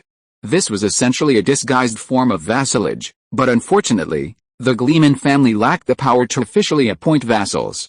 Furthermore, Arden's demands received support from some and opposition from others. Supporters sensed the rise of this new and powerful force and wanted to cling to it tightly. Moreover, Emden was already under Arden's military control, and Paul's demands were already a fait accompli. They merely wanted the formal recognition. Opponents, on the other hand, wanted to curb Arden's continued growth. Emden and its various vassal states were the best lands in the Northwest Bay after the duchy, and Gleman's power would increase exponentially after acquiring them. Finally, Paul conceded, promising to share half of the Kent family's wealth remaining in Emden, as well as the reparations from the various vassal lords. This concession garnered him most of the support. For those less steadfast opponents, Emden, occupied by the Arda army, was certainly not theirs to claim. Receiving tangible financial benefits was far better than nothing. Paul then made no further demands, a result of repeated discussions within the council. Emden, including its vassal territories, was larger in area and population than Arda and Bardon combined, and the council's current capacity was sufficient to handle the situation for some time. Moreover, making too many demands would risk isolating them from other lords. Arda had already gained the greatest tangible benefits among the victors. The Kent family, as the instigators of the war, deservedly had their titles and lands stripped. However, the other lords who supported Maltz during the war were different. They sided with Maltz either out of obligation as allies or out of loyalty as vassals. Due to the various constraints imposed on the aristocratic class in this era, the punishment for these losers was not too ruthless. Their titles were generally retained, and their territories were not completely seized. However, Being demanded an exorbitant indemnity by the victors was absolutely unavoidable. The following meeting mainly revolved around these two issues, indemnity and territorial concessions. Having already acquired the entire earldom of Emden and half of the Ferdinand family's treasury, which Henry had secretly promised, Paul was no longer interested. He sat quietly in his seat, watching the various parties argue. Within the victors' camp, he had good relations with the Parker and Heller families, and occasionally spoke up in their favor. Henry Ferdinand, now Duke of the Northwest, was very grateful to him. Although giving up half of his treasury's wealth was painful for him, Paul had supported him in obtaining the title and preserved many intangible assets for him, such as popular support. After the Arda army entered the duchy, they were virtually harmless along the way, committing no massacres or looting, and paying market prices for food and other daily necessities. After capturing Sent, many thugs and gangsters sought to exploit what they perceived as a period of chaos, but the Arda army proactively took on the task of restoring and maintaining order. This army swiftly and decisively brought order to the city, employing a method of extreme shock. Criminals were tied to the muzzle of cannons, and with a deafening boom, half their bodies were gone. Thus, a notorious and dreaded term appeared in the history of punishment: execution by cannon fire. The Arda army organized large crowds to watch each execution, publicly announcing the crimes, evidence, and punishment, a practice known as a public trial. Although the executions were extremely nerve-wracking, seeing these heinous criminals die so gruesomely garnered applause from the onlookers, deterring those who might be lurking in the shadows. This was truly an extraordinary army. The Arda army's performance shattered Henry's expectations. The armies of the other lords, however, more closely resembled Henry's old impressions of armies. Since their eastward march from Beauport, they had encountered countless enemy lords who either robbed and extorted civilians or surrendered. Once inside the duchy, if they wanted to do what was customary, Henry Ferdinand, who was not yet a duke or whose position was not yet secure, could not stop them. This was the right of the victor. It was precisely because the Arda army was tasked with maintaining order that these bandits, ostensibly an army but in reality, dared not act recklessly. The title of Earl of Gleman gradually spread among the people of the Duchy of Manda. And since this excellent army was brought in by Lord Henry Ferdinand, Henry's reputation soared among the people, undoubtedly increasing the legitimacy of his succession to the duchy. If you are listening to this novel on a channel other than Fanfic World, it means it was downloaded and re-uploaded without effort. We warmly invite you to visit our channel, Fanfic World. There you will find the original version of this story and many other novels of various genres. We look forward to seeing you dive into a world of incredible novels. Chapter 311 Unified Market. The meeting to distribute the spoils of victory concluded, and the lords gradually departed Sent. The victors, brimming with pride, eagerly returned to claim their soon-to-be acquired wealth and lands, while the vanquished, dejected, plotted how to minimize their losses. Many didn't even bother to come to the Duke's mansion to say goodbye, demonstrating just how low Henry's prestige was, or rather, how the entire Ferdinand family's prestige in the Northwest Bay had inevitably plummeted due to the war. This was Henry's own affair, and Paul had no intention of offering assistance. In some respects, Paul even welcomed this situation. He didn't want to have another high and mighty figure to keep him in check.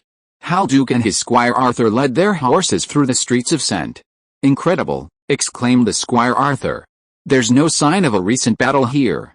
Are all the soldiers in the Northwest Bay gentlemen?" "Sir, what do you think?" "What do I think? Don't imagine all armies are bandits. This is the quality a normal army should have. Do you think only our Watcher's Legion can do this? That's too arrogant." The young squire stuck out his tongue. The two arrived at the gate of the Duke's mansion. Sir Duke explained his purpose to the doorman. The vice-commander of the Watcher's Legion. The doorman looked at the name card and dared not be negligent, but still said apologetically, "Sir, the Duke has important guests to entertain and is not available to see you now.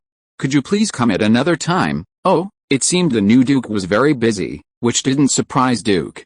"Please be sure to tell the Duke that we have come to visit him." "Of course, please rest assured." Duke took his leave and turned to leave, when he inadvertently saw a familiar face.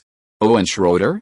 It's you, old man." The newcomer heard the familiar voice and looked closely. "Hal? What brings you to Sent?" Schroeder gave Duke a bear hug. "Haha, it's been over a year since we last met." Duke sighed. "Yes, it's been half a year since our last correspondence." "What are you doing here?" Schroeder explained. "After returning to my hometown, I served under Earl Gleman of Arda. Myral participated in the war to overthrow the tyrant. He just finished a meeting with the lords about post-war affairs and hasn't had time to return yet. I see, Duke understood. His old friend's passion hadn't faded after all. When they parted, he had vowed to retire to the countryside. So, Schroeder asked, why are you standing in front of the Duke's mansion? You replaced the Duke of the Northwest. Schroeder immediately put a finger to his lips. Watch your mouth. Duke quickly corrected himself. Oh, I misspoke. Please forgive me. The new Duke has ascended the throne, and I've been asked by the commander to come and ascertain the new Duke's attitude towards our Watcher's Legion. Have you finished your visit? I'm sorry, the Duke has guests to see and doesn't have time to see me right now. Wait, judging from your appearance, you've also come to the Duke's mansion. You wouldn't happen to be an important guest of the Duke, would you? No. Schroeder quickly waved his hand. The Duke is seeing Myral. He's already gone in. I'm just here to accompany him. Why don't you come in with me? Duke was overjoyed. If that's possible, then I'll have to trouble you. So the two, along with their attendant Arthur, arrived at the gate. The doorman recognized Schroeder and bowed. Seeing the close relationship between Duke and Schroeder, he knew they had a good relationship and didn't stop them. Inside the Duke's mansion's hall, Paul was pitching his plan to Mellon and Henry. We should establish a unified market in the Northwest Bay. Only in this way can we better develop the economy here and improve the lives of all classes, Henry asked with some interest. A unified market? Yes, Paul explained. Currently, the various territories are basically living a self-sufficient life. For example, I understand that Manda produces a lot of fruit, and what they can't eat just rots. Our Arda and Berdon have abundant mineral resources and produce a lot of iron, but we can only consume it ourselves or export it to neighboring territories. If a unified market is established, everyone can sell their surplus goods to other places, exchanging goods and services, gaining both money and practical benefits. Would everyone's lives improve? That's true. Henry became interested. A new broom sweeps clean, and he wanted to quickly establish his authority by getting things done. How can we facilitate this unified market? Paul stated his thoughts. The first priority, of course, is to repair roads. I traveled all the way from Fishtail Town to Send, and the road conditions along the way were truly appalling. After rain, they became so muddy that they were impassable. And this is the prosperous area under the Duke's rule. One can only imagine the other territories. With such inconvenient transportation, how can we exchange goods? The second priority is to reduce or even eliminate tariffs between the Northwestern territories. I investigated, and there are over 50 checkpoints in the Northwest Bay. A merchant traveling from Arda to Send, even taking the shortest route, will be ripped off 10 times. Paul picked up a piece of paper on the table. This paper is produced in Arda, but the money for one sheet of paper in Send can buy 10 sheets in Lakeside Town. Lord of Light, Henry, a nobleman who wasn't particularly concerned with the prices of these daily necessities, was astonished upon hearing this. These merchants are truly heartless, a bunch of bloodsuckers. No, Your Grace, you've wronged the merchants. They don't earn more in Send than they do in Lake Town. Because of the tolls, entry taxes, and transportation costs along the way, they'd lose money if they didn't raise prices this high. Paul lamented. The numerous checkpoints paralyze trade in the Northwest Bay, like tying a person's hands and feet, preventing blood from flowing to them. It's worse than bad weather. Myron and Henry nodded in agreement. That sounds reasonable, but if you suggest lowering or even eliminating customs duties between territories, the lords will lose a significant amount of revenue, Paul countered. The lost revenue can be offset by commercial taxes. Eliminating customs duties will attract more merchants to trade within our territories. We won't have to worry about collecting taxes then. The more goods the merchants sell, the more taxes they pay. Therefore, Paul stated his intention, we should jointly advocate for the establishment of an organization. Henry and Myron exchanged a glance and asked Paul together, what organization? A customs union. Chapter 312. A customs union, Myron and Henry asked in surprise. Paul nodded. Yes, a customs union. Members would establish unified tax laws, abolish checkpoints within their borders, and eliminate consumption taxes and domestic tariffs, allowing goods to circulate freely. Myron thought for a moment and understood Paul's meaning. Once this so-called customs union and related tax-free policies were established, it would be extremely beneficial to Arda and Bardon. The people in these two places were not yet wealthy, and the various industries developed by Paul were heavily reliant on exports. Canning, in particular, depended heavily on the import of fruits, vegetables, and meats from other regions. The elimination of tariffs along the way would be a win-win situation. Paul added, "Of course, we will still retain tariffs on goods from outside the Union members to protect our own estates and factories." That sounds good. Henry stroked his mustache, considering the potential benefits and drawbacks of retaining tariffs. Paul, trying to entice him, said, "Your Grace, if you support my proposal, I can open some agricultural machinery to your territory." Henry, intrigued, asked, "Oh? You mean that magical harvester?" He had heard of a wondrous agricultural machine created by Arda while traveling throughout the Anti-Tyrant League, capable of harvesting vast tracts of grain in a short time with just a mule and one person. "Hell, not just harvesters," Paul said with a smile. "There are also cultivators for tilling the land, threshing machines, which separate the ears of grain from the stalks and then the kernels, seeders, which can sow several rows at once, as well as chaff cutters, root cutters, mills, and so on." One after another, names of machines he had never heard of before sprang from Paul's mouth, leaving Henry speechless with astonishment. He couldn't help but ask, "My God, Paul, do you have a large number of mechanical engineers working for you?" Paul nodded. "Oh, I did recruit a lot of mechanical engineers from the south to bring to life some ideas that popped into my head." Besides Guy Burns, Hansel had recruited many frustrated mechanical engineers from Crystal Radiance and other places, who made great contributions to the agricultural modernization of Alda and Byerden. "Oh, no wonder, your ideas are quite impressive." Hearing Henry's words, Paul stuck out his tongue inwardly. He was able to manufacture them so quickly because he knew the structure and working principle of these machines thanks to the information he had collected in his previous life. During the march of his army towards Sent, Paul observed along the way and found that Duke Manda was a good place to develop agriculture, with fertile land, flat terrain, and abundant water resources. So he had the idea of turning Manda into a great granary, while the land under his direct control would be used to pave the way for future industry. Despite Paul's very tempting offer, Henry didn't immediately agree. "Paul, let me think about this some more. I think we should gather more people together to discuss it." Of course, Paul agreed. "These things can't be rushed. Take it slow, discuss it more." Just then, a guard's voice rang out at the door. "Lord Owen Scrutter has arrived," Henry said happily. "Sir Scrutter has finally arrived." "Paul, really, you let your soldiers stay outside the city?" Scrutter's temperament is strange too, insisting on staying with the common soldiers. "You see, it's inconvenient to even discuss something with him." Paul shook his head and retorted, "Staying in the city will wear down their fighting spirit." No, absolutely not." As the two were talking, Scrutter entered, followed by two men. Paul and Myron didn't recognize him, but Henry immediately stood up. "Isn't this Sir Hal Duke, the vice commander of the Watchers Legion? What brings you to Sent?" Paul and Myron exchanged glances. The Watchers Legion, they knew it was a legion stationed in the Narradin Valley in the northeast of the kingdom, directly loyal to His Majesty the King. The Watchers Legion bore the important responsibility of defending against orc invasions from the Great Plains. Schroeder bowed to the three men, then turned to Paul and Myron, saying, "Yes, these two are Sir Duke and his squire Arthur from the Watchers Legion. Sir Duke was a good friend of mine when I served in the Watchers Legion." He then introduced Paul and the others to Duke. Hearing Schroeder's introduction, Paul remembered that Schroeder had previously served in the Watchers Legion. From past conversations, he had learned that Schroeder had apparently had a strained relationship with the lords of the Northeast and had been forced to retire to his hometown. Hal Duke, leading his attendants, bowed to Paul and the other two. He first greeted Henry and Myron, then turned to Paul. "Earl Paul Gleman, although I had heard about you from Scrutter, I am still quite surprised to see you so young." "Haha, thank you for your compliment." Henry invited Scrutter and Duke to sit down, while Arthur stood behind Duke.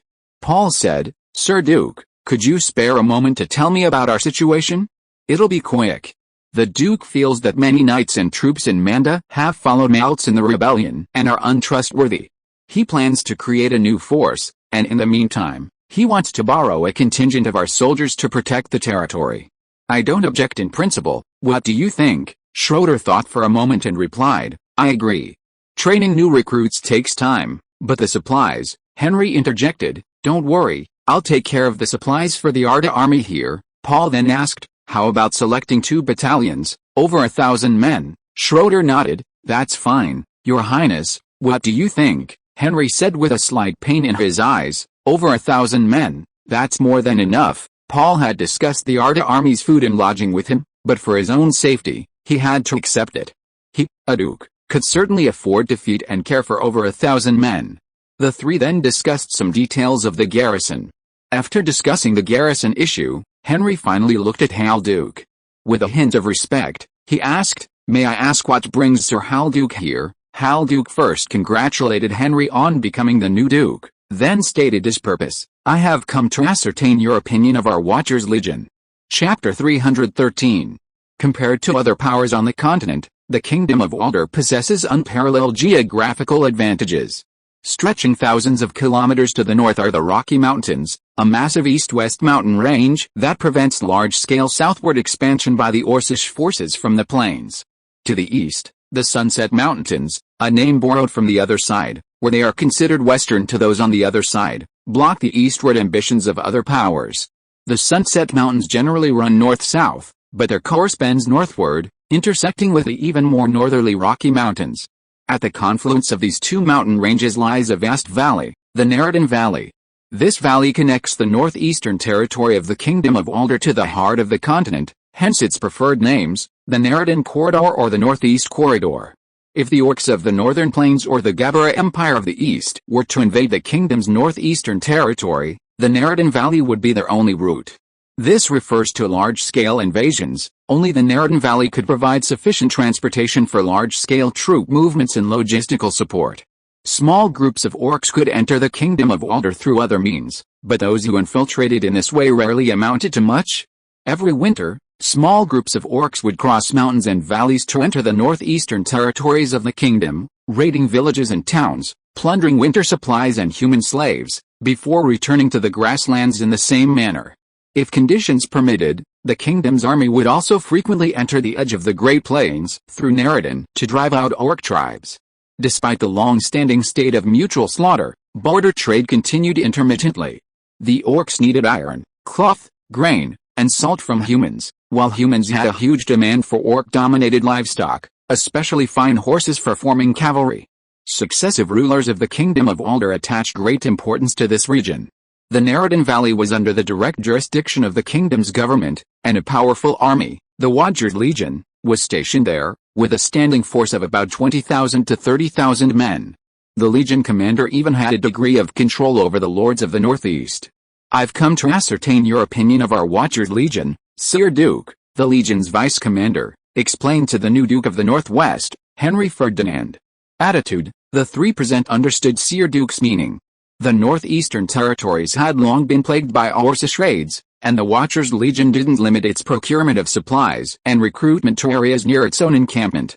The Northwest Bay, especially the relatively wealthy Duchy of Manda to the east, was an important source of supplies and manpower for the Watchers Legion. His Majesty the King had issued a decree to the northern territories, requiring them to provide conveniences to the Watchers Legion. After all, they were guarding the kingdom's northeastern gate, and under the real threat of mutual dependence, most lords obediently complied with the king's decree. In the northern territories, the Watchers Legion could either purchase supplies at low prices, pass through checkpoints tax-free, or have the right to recruit soldiers or conscript laborers. However, these advantages or powers fluctuate according to the will of the local lords, so maintaining good relations with them is especially important, particularly with those powerful lords who hold high positions and vast territories, such as Duke Ferdinand of the Northwest. As a member of the Ferdinand family, Henry naturally knew about these things. The Watchers could purchase a certain amount of supplies at half price each year in the Ferdinand family's territory with a voucher issued by the Duke's mansion, and pass through checkpoints tax-free. Henry adopted a ducal air, stroking his mustache and pretending to ponder for a moment. Then he slowly said, "As you know, we recently fought a major battle here, trade routes were cut off, and the people are having a hard time." So, Sir Duke didn't react much, but the squire beside him showed a tense expression and a hint of dissatisfaction. Henry changed the subject. "However, you guard the kingdom's gates, and supporting you is His Majesty's decree. Therefore, even if it's difficult, we must do our part." "So be it, we will continue with the strategy established during my brother's reign." Sir Duke secretly breathed a sigh of relief. Many lords were like this, first mentioning their own difficulties, then offering help as if they had done a great favor. Then I thank your excellency on behalf of my brothers in the Legion for your generous assistance." With business concluded, the group discussed the situation inside and outside the Narradian Valley. As a former member of the Watchers Legion, Schroeder was naturally concerned about his former comrade. "How is the pressure on the Legion lately?" Duke sighed. "To be honest, the pressure is still quite high. Last winter, the Great Plains suffered a white plague, killing a large number of livestock. The orcs have nothing to trade, so they'll definitely resort to robbery. They're most rampant when it's cold. Although they've been a bit quieter recently, it's still sporadic." Paul asked, "Isn't just holding the Narradian corridor enough?" Duke shook his head. "Small groups can cross the Rocky Mountains, especially since the vast forests to the north provide them with excellent cover. Some orcs come from tribes skilled in fishing and hunting. They've settled directly in the forests. We have to organize manpower to clear them out from time to time, but their whereabouts are unpredictable. It's like looking for a needle in a haystack," the attendant Arthur said. "Back in last year, the kingdom had to send a contingent of troops south due to rebellion, which greatly increased our pressure. In my opinion, the orcs on the Great Plains are far more threatening than any Grand Duke of Greed. The bigwigs of Crystal Radiance are all short-sighted." Everyone present felt awkward. This young attendant was far too outspoken. He was probably a scion of some powerful family, sent to the Watchers Legion for training, otherwise he wouldn't be accompanying the Legion's vice commander. Sir Duke shouted, "Silence, Arthur. How dare you presume to comment on matters of state and military affairs?" Attendant Arthur shut his mouth, though he still looked unconvinced.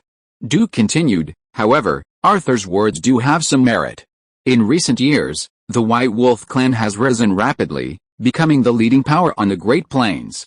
Chief Bloodhound is a truly formidable ruler, having annexed many tribes through both soft and hard tactics since his ascension. Various reports indicate that Bloodhound harbors ambitions to unify the Great Plains. If he truly achieves this goal, the unified orcs will undoubtedly become the greatest enemy of all humanity." Duke's words sent a chill down the spines of everyone present. This was far more troublesome than a Lord's Rebellion. Sorry for the late update yesterday. Chapter 314 Telegraph Experiment. What a perilous era. With these thoughts in mind, Paul returned to Lacahurt by boat. Orcs, rebels, things he used to think were far removed from his life, but as he encountered more and more people and events, they suddenly felt so close. The tallest building in Lacahurt, the Lord's Castle, came into view, followed by the entire town, or perhaps it shouldn't be called a town anymore. A diverse population was constantly pouring into Lacahurt, including local workers from Arda, resident merchants, various talents recruited from the south, and some refugees settled there. The population of Lacahurt had already exceeded 10,000. The island that originally stood in Lake Vis couldn't accommodate so many people, so construction was underway on the south bank, with rows of simple-style houses being built. The island wasn't actually located in the very center of Lake Vis, but rather closer to the south shore, connected to the mainland by a newly built arch bridge. Further out on the southern shore of the residential area were several new factories still under construction. With the end of the Northwest Gulf War and the reopening of trade routes, the State Council had timely increased the production of various goods. A small town was gradually taking shape. Looking at the rows of new houses, Paul's heart gradually calmed down. This was his home in this world. No matter how turbulent the outside world was, this was always his safe harbor. Only Schroeder accompanied him back to Lake Town. After discussion, the army left the 2nd Infantry Battalion in Manda, while the other troops would gradually return to Alda on naval warships. Also returning would be the militia conscripted during the war, who would be disbanded and sent home, along with the auxiliary troops recruited locally. The Alda army would ultimately remain at a size of about 5,000 men, including 6 infantry battalions, an independent artillery company, an independent transport company, and a naval force of over 1,000 men. Chief Steward Ford led the State Council members to greet him at the dock. After exchanging pleasantries with everyone for a while, Betty excitedly approached him. Paul, she called out, the only one in the entire territory so informally, addressing the Lord by his first name. You seem so excited. Something good must have happened, right? Yes. Let me tell you, Island's expression was like that of a child who had just gotten a perfect score and was waiting for their parents' praise. Our first flag signal line is built. Oh, that's wonderful. This was indeed an unexpected delight. Since the Second War in the Northwest Gulf began, he hadn't paid much attention to the construction of Chap telegraph, leaving it all to Eileen and old Ford. Paul was the kind of person who got enthusiastic for only a short time. He was passable at overall planning and general design, but once it came to the specifics of each part of the plan and the detailed steps of the project, his enthusiasm immediately waned. According to the plan, the first communication line was Fulin Harbor, Lakeside Town, Buchuaya. Paul asked eagerly, "Does it work? Has it been used to transmit any messages?" Eileen lifted the hems of her skirt with both hands, bowed slightly to Paul, and said with a smile, "We've already tested it internally, but we still need to wait for you, Earl, to return and demonstrate it publicly." Paul rubbed his hands together, beaming, and said, "It's exactly what I wanted, exactly what I wanted." 2 days later, a large crowd gathered in the small square outside the Lord's castle in Lakeside Town. The people had been informed that the Lord would be publicly experimenting with a long-distance communication method, using different signals to represent different characters, relayed through towers to distant places. Meanwhile, a large crowd also gathered around a newly built tower near the town hall of Fland Harbor. Among them were Mayor Theodore, Advisor Peter, Naval Commander Austin, as well as wealthy merchants and factory owners such as Todd and Godwin, all waiting for the first long-distance signal communication experiment in the Northwest Bay. The signal tower in Lake Town was the same tower atop the Lord's castle.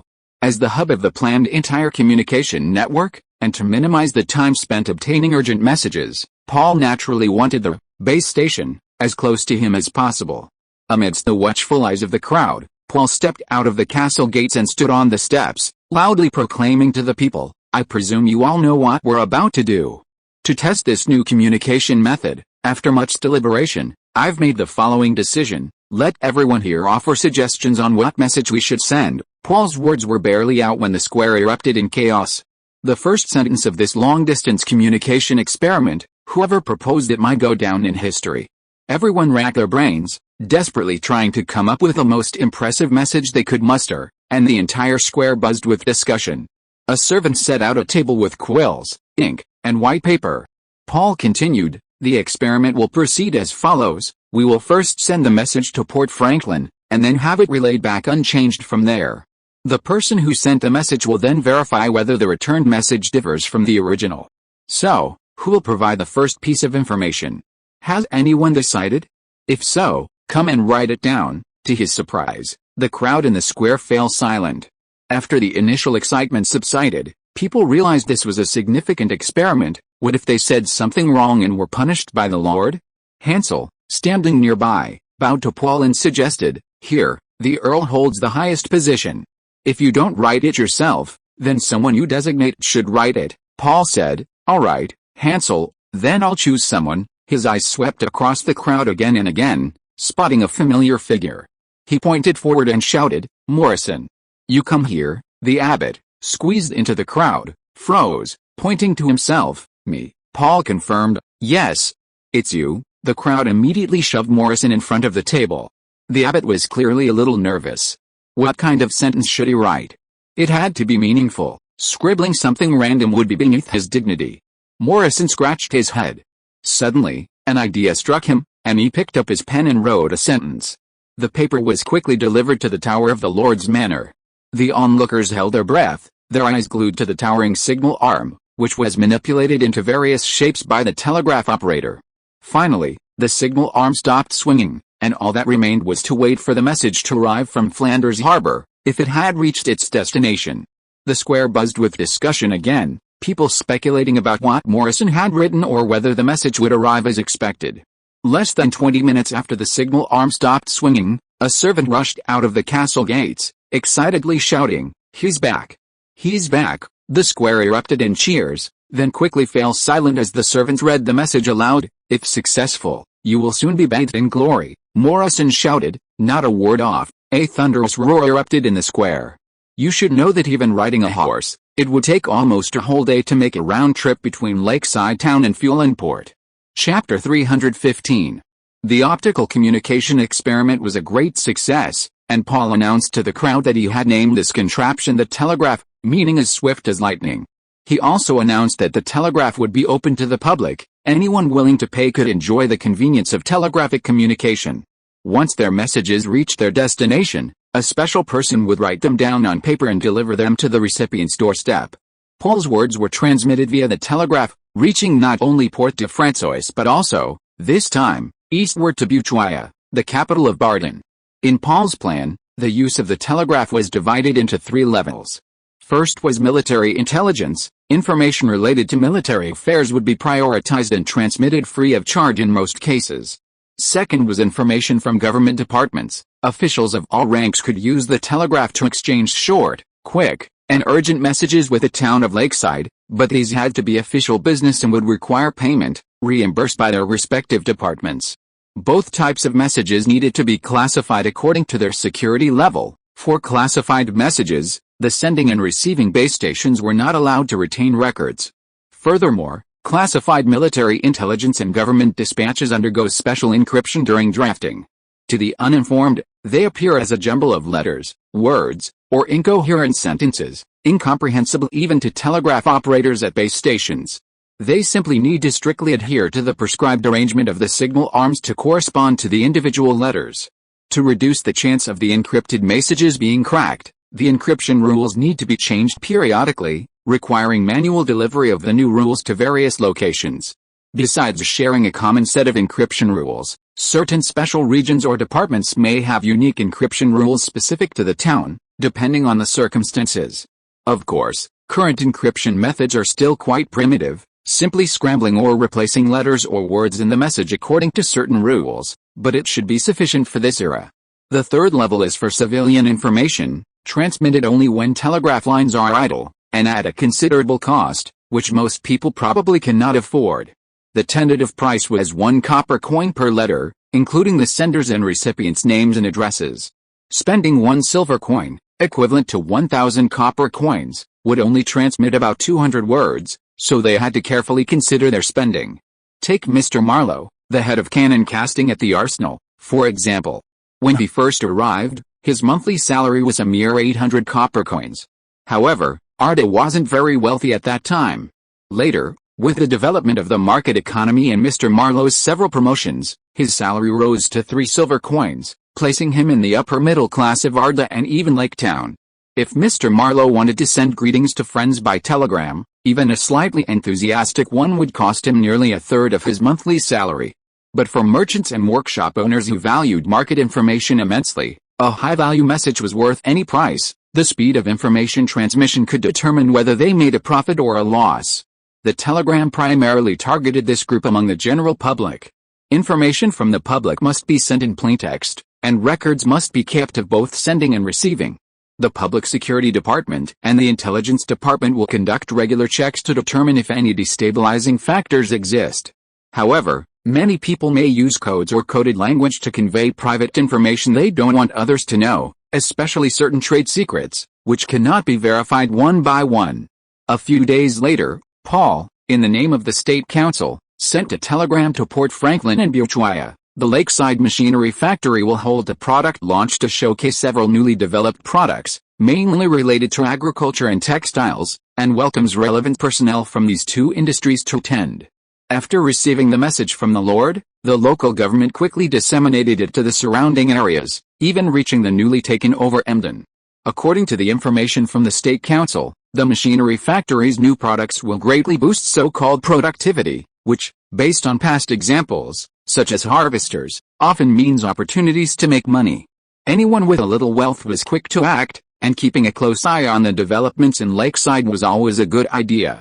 Before the product launch at the machine factory, Paul hosted a banquet in Lakeshire for former vassals of the Kent family, including even some of their branches. These minor lords, who had provided Maltzkin with financial, material, and human resources during the War of the Usurpers, were now the losers and, as punishment, subject to the control of the Lakeshire Council. The guests arrived in Lakeshire with trepidation. It had once been a desolate backwater they disdained, but their visit was a stark contrast. Lakeshire was thriving, roads were being widened, the dirt tracks paved with flagstones, numerous houses were under construction, and the town was expanding towards the southern shore of Lake Vis.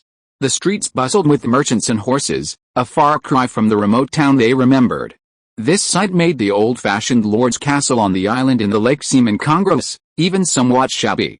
However, the guests dared not mock Riemann's taste, Once the banquet began, they were all impeccably dressed and respectfully seated under the arrangement of old Philip, the castle's butler. Paul, the host, arrived last. He raised his glass and said, "Ladies and gentlemen, welcome to Lake Town. Today's dishes were prepared under the guidance of a renowned chef from Corner Bay, authentic Corner Bay cuisine. Please enjoy yourselves and drink to your heart's content. Thank you, Earl Gleman." Everyone raised their glasses and toasted Paul. After a few words in the opening remarks, Paul became less active. Suffering from a degree of social anxiety, he didn't really enjoy being with so many strangers, and even his appetite diminished considerably. He mostly only responded with a forced enthusiasm when others initiated conversation. The banquet was mainly kept lively by old Ford, Hansel, and other high-ranking officials from the state council, and it was generally a pleasant affair for both host and guests. To everyone's delight, Paul announced that he would neither strip them of their lands nor abolish their titles, and the council would not actively infringe upon their rights within their territories. Of course, on some major policies, the cooperation of the lords would still be needed, such as adjustments to tariffs. Paul advised them, "Gentlemen, I urge you not to rush off. Stay in Lake Town for a few more days. You've probably heard that the machine factory will be holding a product launch in a few days. There will surely be something that interests you." Finally, he said, "People shouldn't always focus on their own little plot of land. Sometimes, giving up some outdated things can bring better things in return. You have to give to receive." Everyone listened intently. The Earl's words seemed to hold profound meaning. A Viscount stood up, first offering Paul a toast, and asked, "I've heard that your Excellency is vigorously promoting education." Old Philip, standing behind Paul, quickly whispered a reminder, "Viscount Helson." Paul nodded, "Yes, Viscount Helson. That's right, I plan to develop Horde into the academic center of the Northwest Bay." "Haha, you must think I'm boasting, but we'll see in a few years." The Viscount named Helson waved his hands repeatedly. No, I have no doubt about your Excellency's determination. When I first arrived in Horde, I visited your school, where you teach knowledge I've never even heard of. Your Excellency, may I send some of my family's children to study at your school?" The other guests were surprised. Someone had already pledged loyalty so quickly?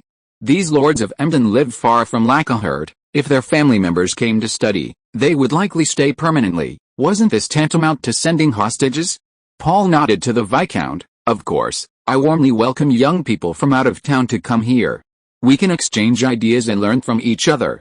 We welcome anyone with a passion for this field. Your Excellency, I also have this interest, Lord Gleman, and my family." The banquet grew increasingly lively. There had been some cardiopulmonary bypass lately, especially in the technical aspects. Chapter 316 Spinning and Weaving. Spinning and weaving are arguably two of the oldest human crafts, with records dating back to the dawn of civilization after humanity emerged from ignorance. The spinning process involves two distinct parts, twisting and drawing. The raw material, usually in fiber form, must be twisted together to increase strength and cohesion before being drawn into thread. In the most primitive techniques, textile workers used a spindle and a spinning wheel. The unspun thread was placed on the spinning wheel, and the worker pulled it out with one hand. Once the thread was long enough, the worker picked up the spindle and wound it around a spool, repeating the process. This method was slow, but the equipment was lightweight. Centuries ago, spinning technology saw a major breakthrough. The spinning wheel was invented. Compared to the simpler processes of the past, the spinning wheel was significantly heavier and more expensive, but it spun thread 10 times faster. Over time, people made improvements to the spinning wheel, such as changing from a hand crank to a foot-operated mechanism. The foot pedal that turned the large wheel increased the speed of the spinning wheel, freeing the hands of the textile workers. Later, the more innovative flywheel was invented, once again greatly advancing spinning technology, but due to the difficulty in obtaining suitable tension, it could only spin coarse yarn. Now, it was time to redefine this ancient craft of spinning once again. On October 1, 1991, Sacred Calendar, the long-awaited technology launch of the Lakeside Machinery Factory was held as scheduled. People from the three lordships of Arda, Byron, and Emden gathered in Lakeside to see the new gadgets launched by the machinery factory. Among them were city merchants, country landowners, nobles and lords with titles, and even many ordinary people from humble backgrounds who harbored dreams of wealth. The machinery factory's product launch was open to everyone, provided they were from the aforementioned three places. The launch was held in the square in front of the Lord's mansion. Now, these people from different classes and backgrounds were marveling at a machine. The machinery factory's demonstrator was operating an extremely innovative piece of equipment. A main wooden frame with a row of vertical spindles spans the frame, supported by two parallel wooden tracks that slide freely back and forth. Cotton threads, combed and wound into strands, move between these tracks. The demonstrator moves the frame back and forth with one hand while turning a handle with the other, driving a wheel that powers the spindles. A row of spindles is positioned at a specific angle, and the thread is twisted by the rotation of the spindles. The twisting and unwinding occurs at the top of the spindle, and finally, a metal wire hangs down to connect to the spun thread.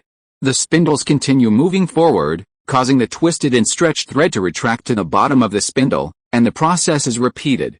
This is indeed the spinning jenny, which played a significant role in the 18th century. To honor its true inventor, Hargreaves, Paul retains his original name in this world.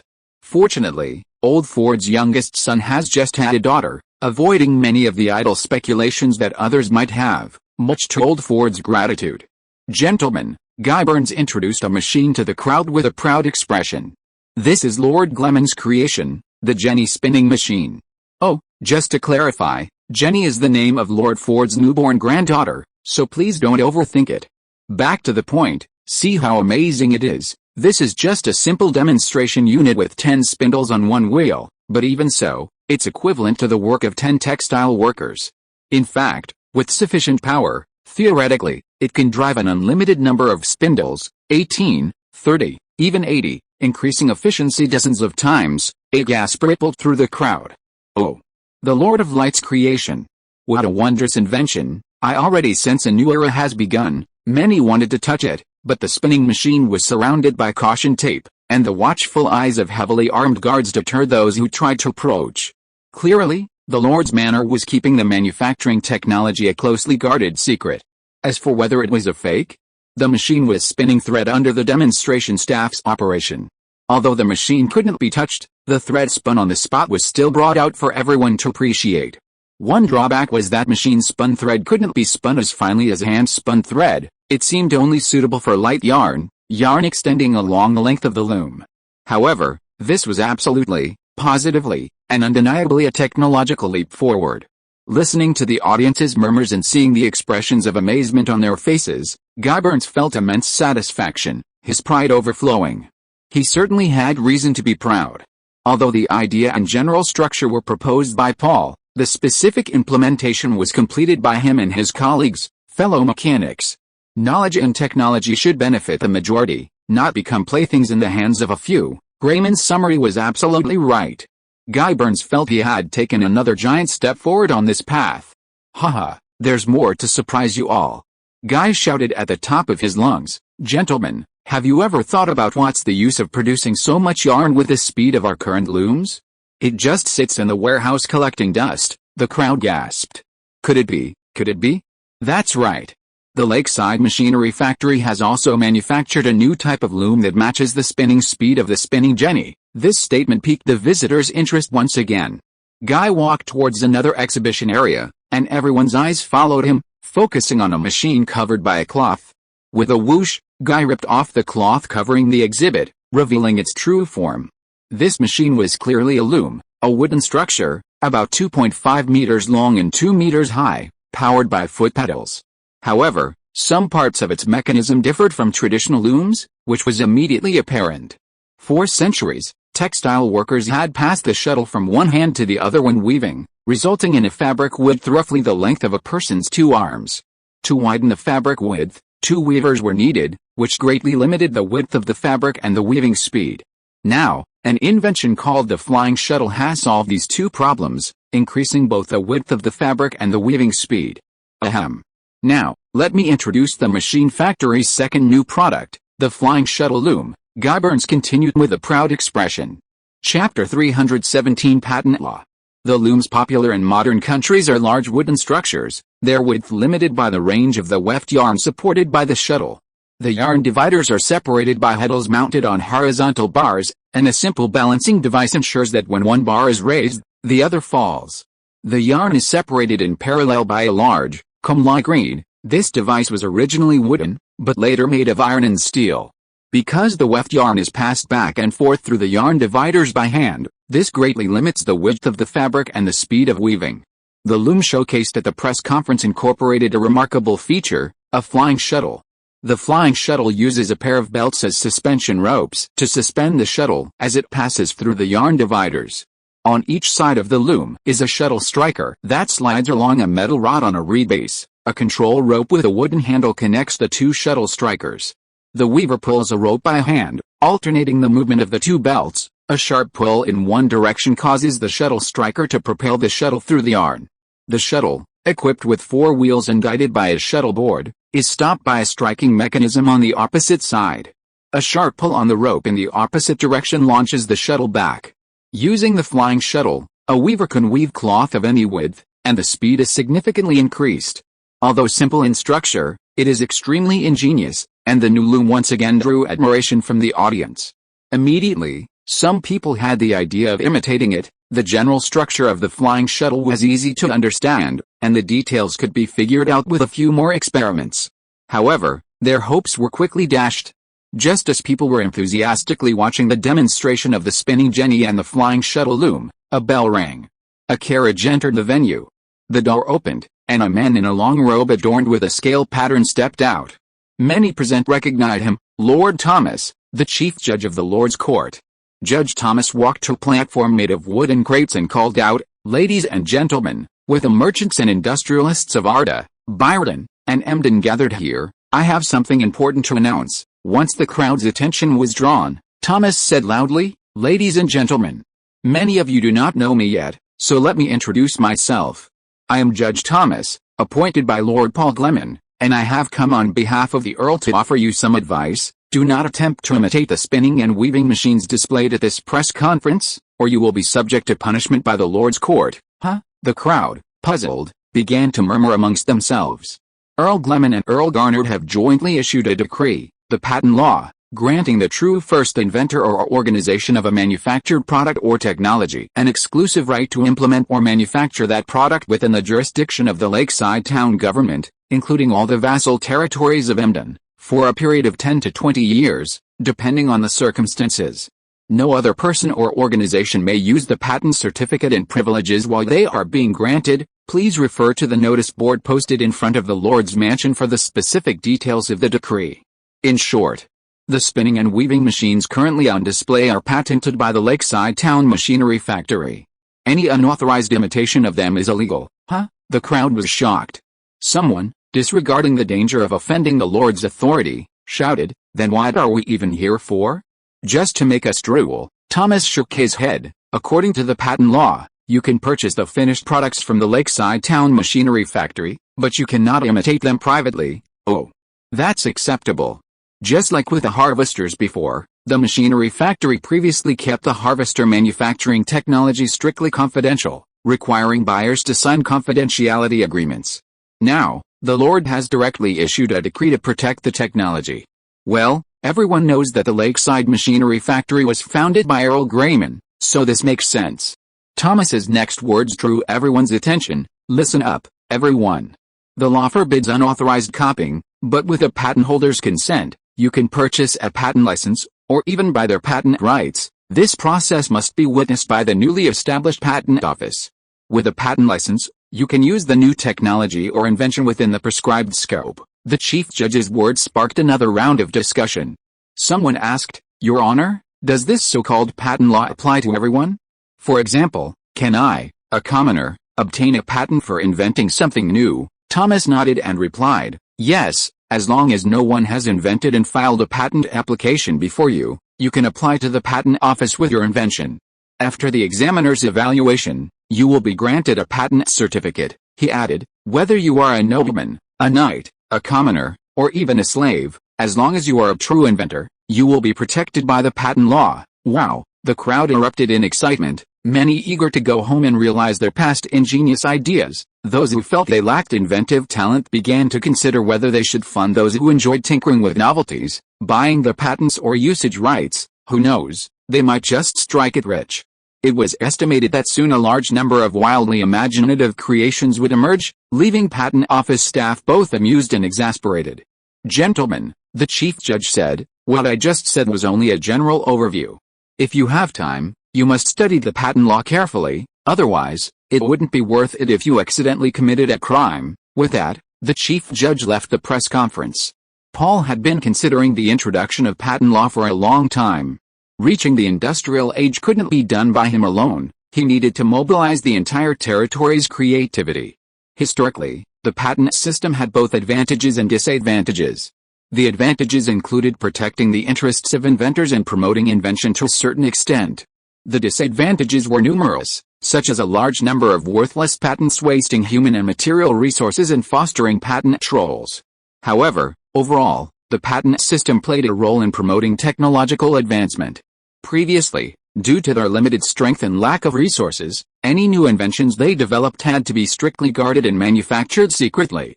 Now, with the strongest army in the Northwest Gulf and Duke Henry Ferdinand as an ally, Arda possesses sufficient deterrent power to deter those with ill intentions. Of course, so far, they are only protecting inventions within their own territory. If there are any valuable items outside their jurisdiction, Paul wouldn't mind adopting them. If you are listening to this novel on a channel other than Fanfic World, it means it was downloaded and re-uploaded without effort. We warmly invite you to visit our channel, Fanfic World. There you will find the original version of this story and many other novels of various genres. We look forward to seeing you dive into a world of incredible novels. Chapter 318 Worries. The press conference was still in full swing.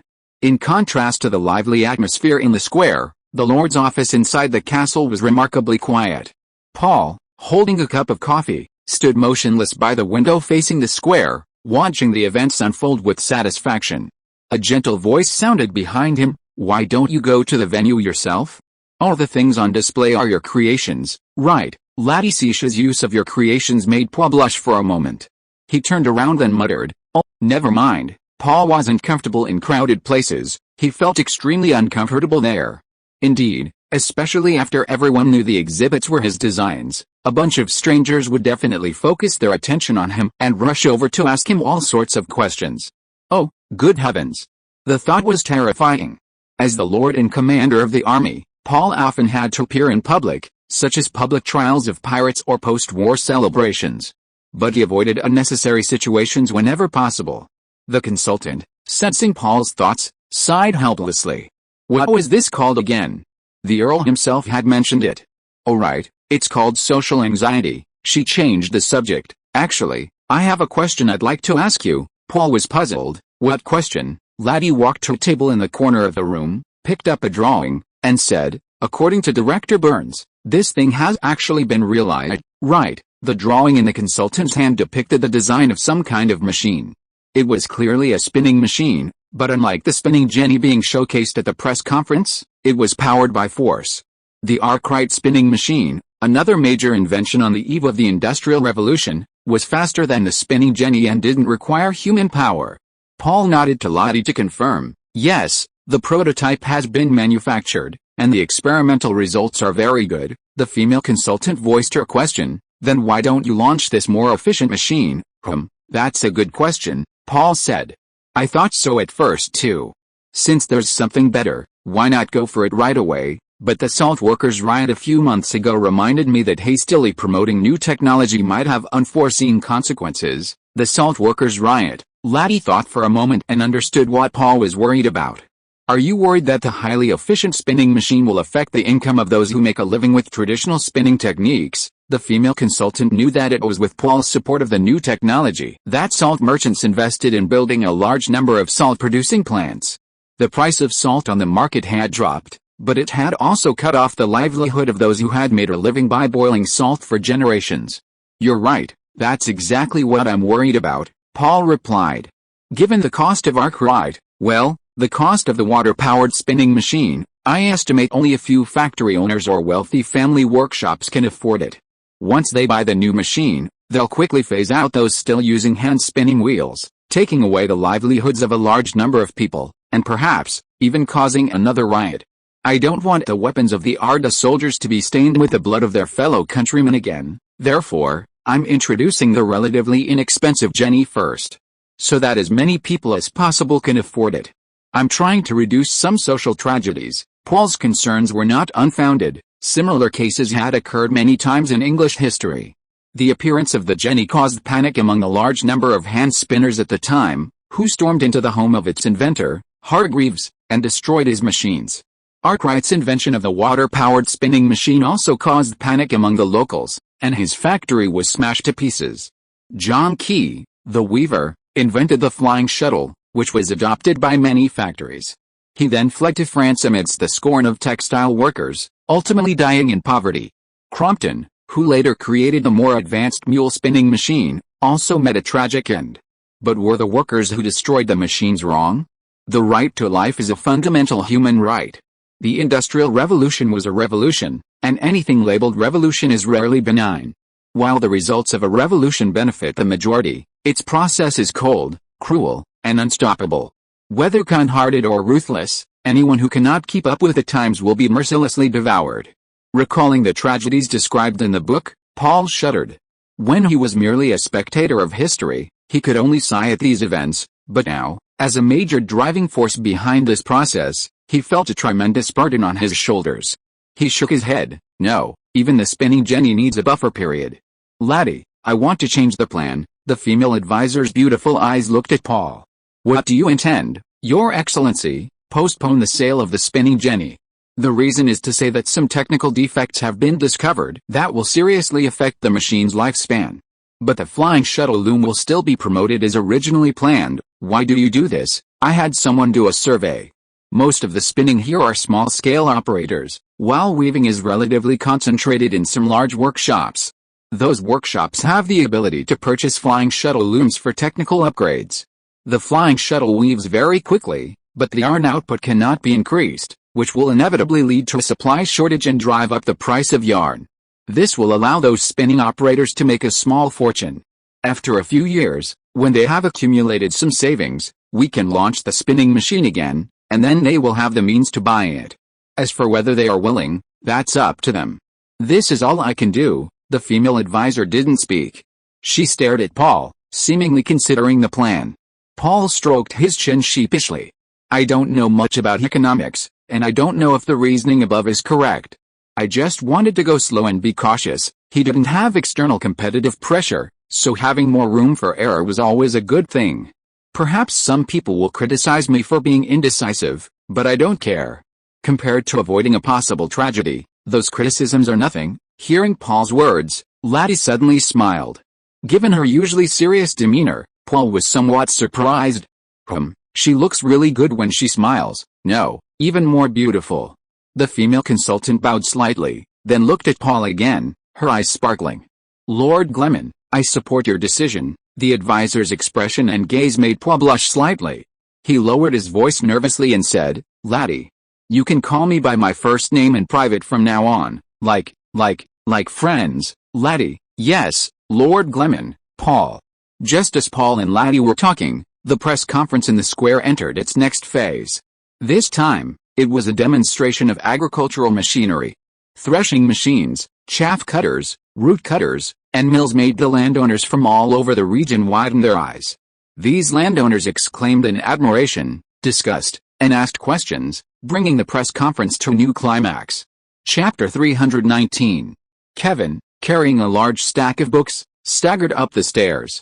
Because the books obstructed his view, he had to carefully feel his way up the stairs, slowly making his way up one step at a time.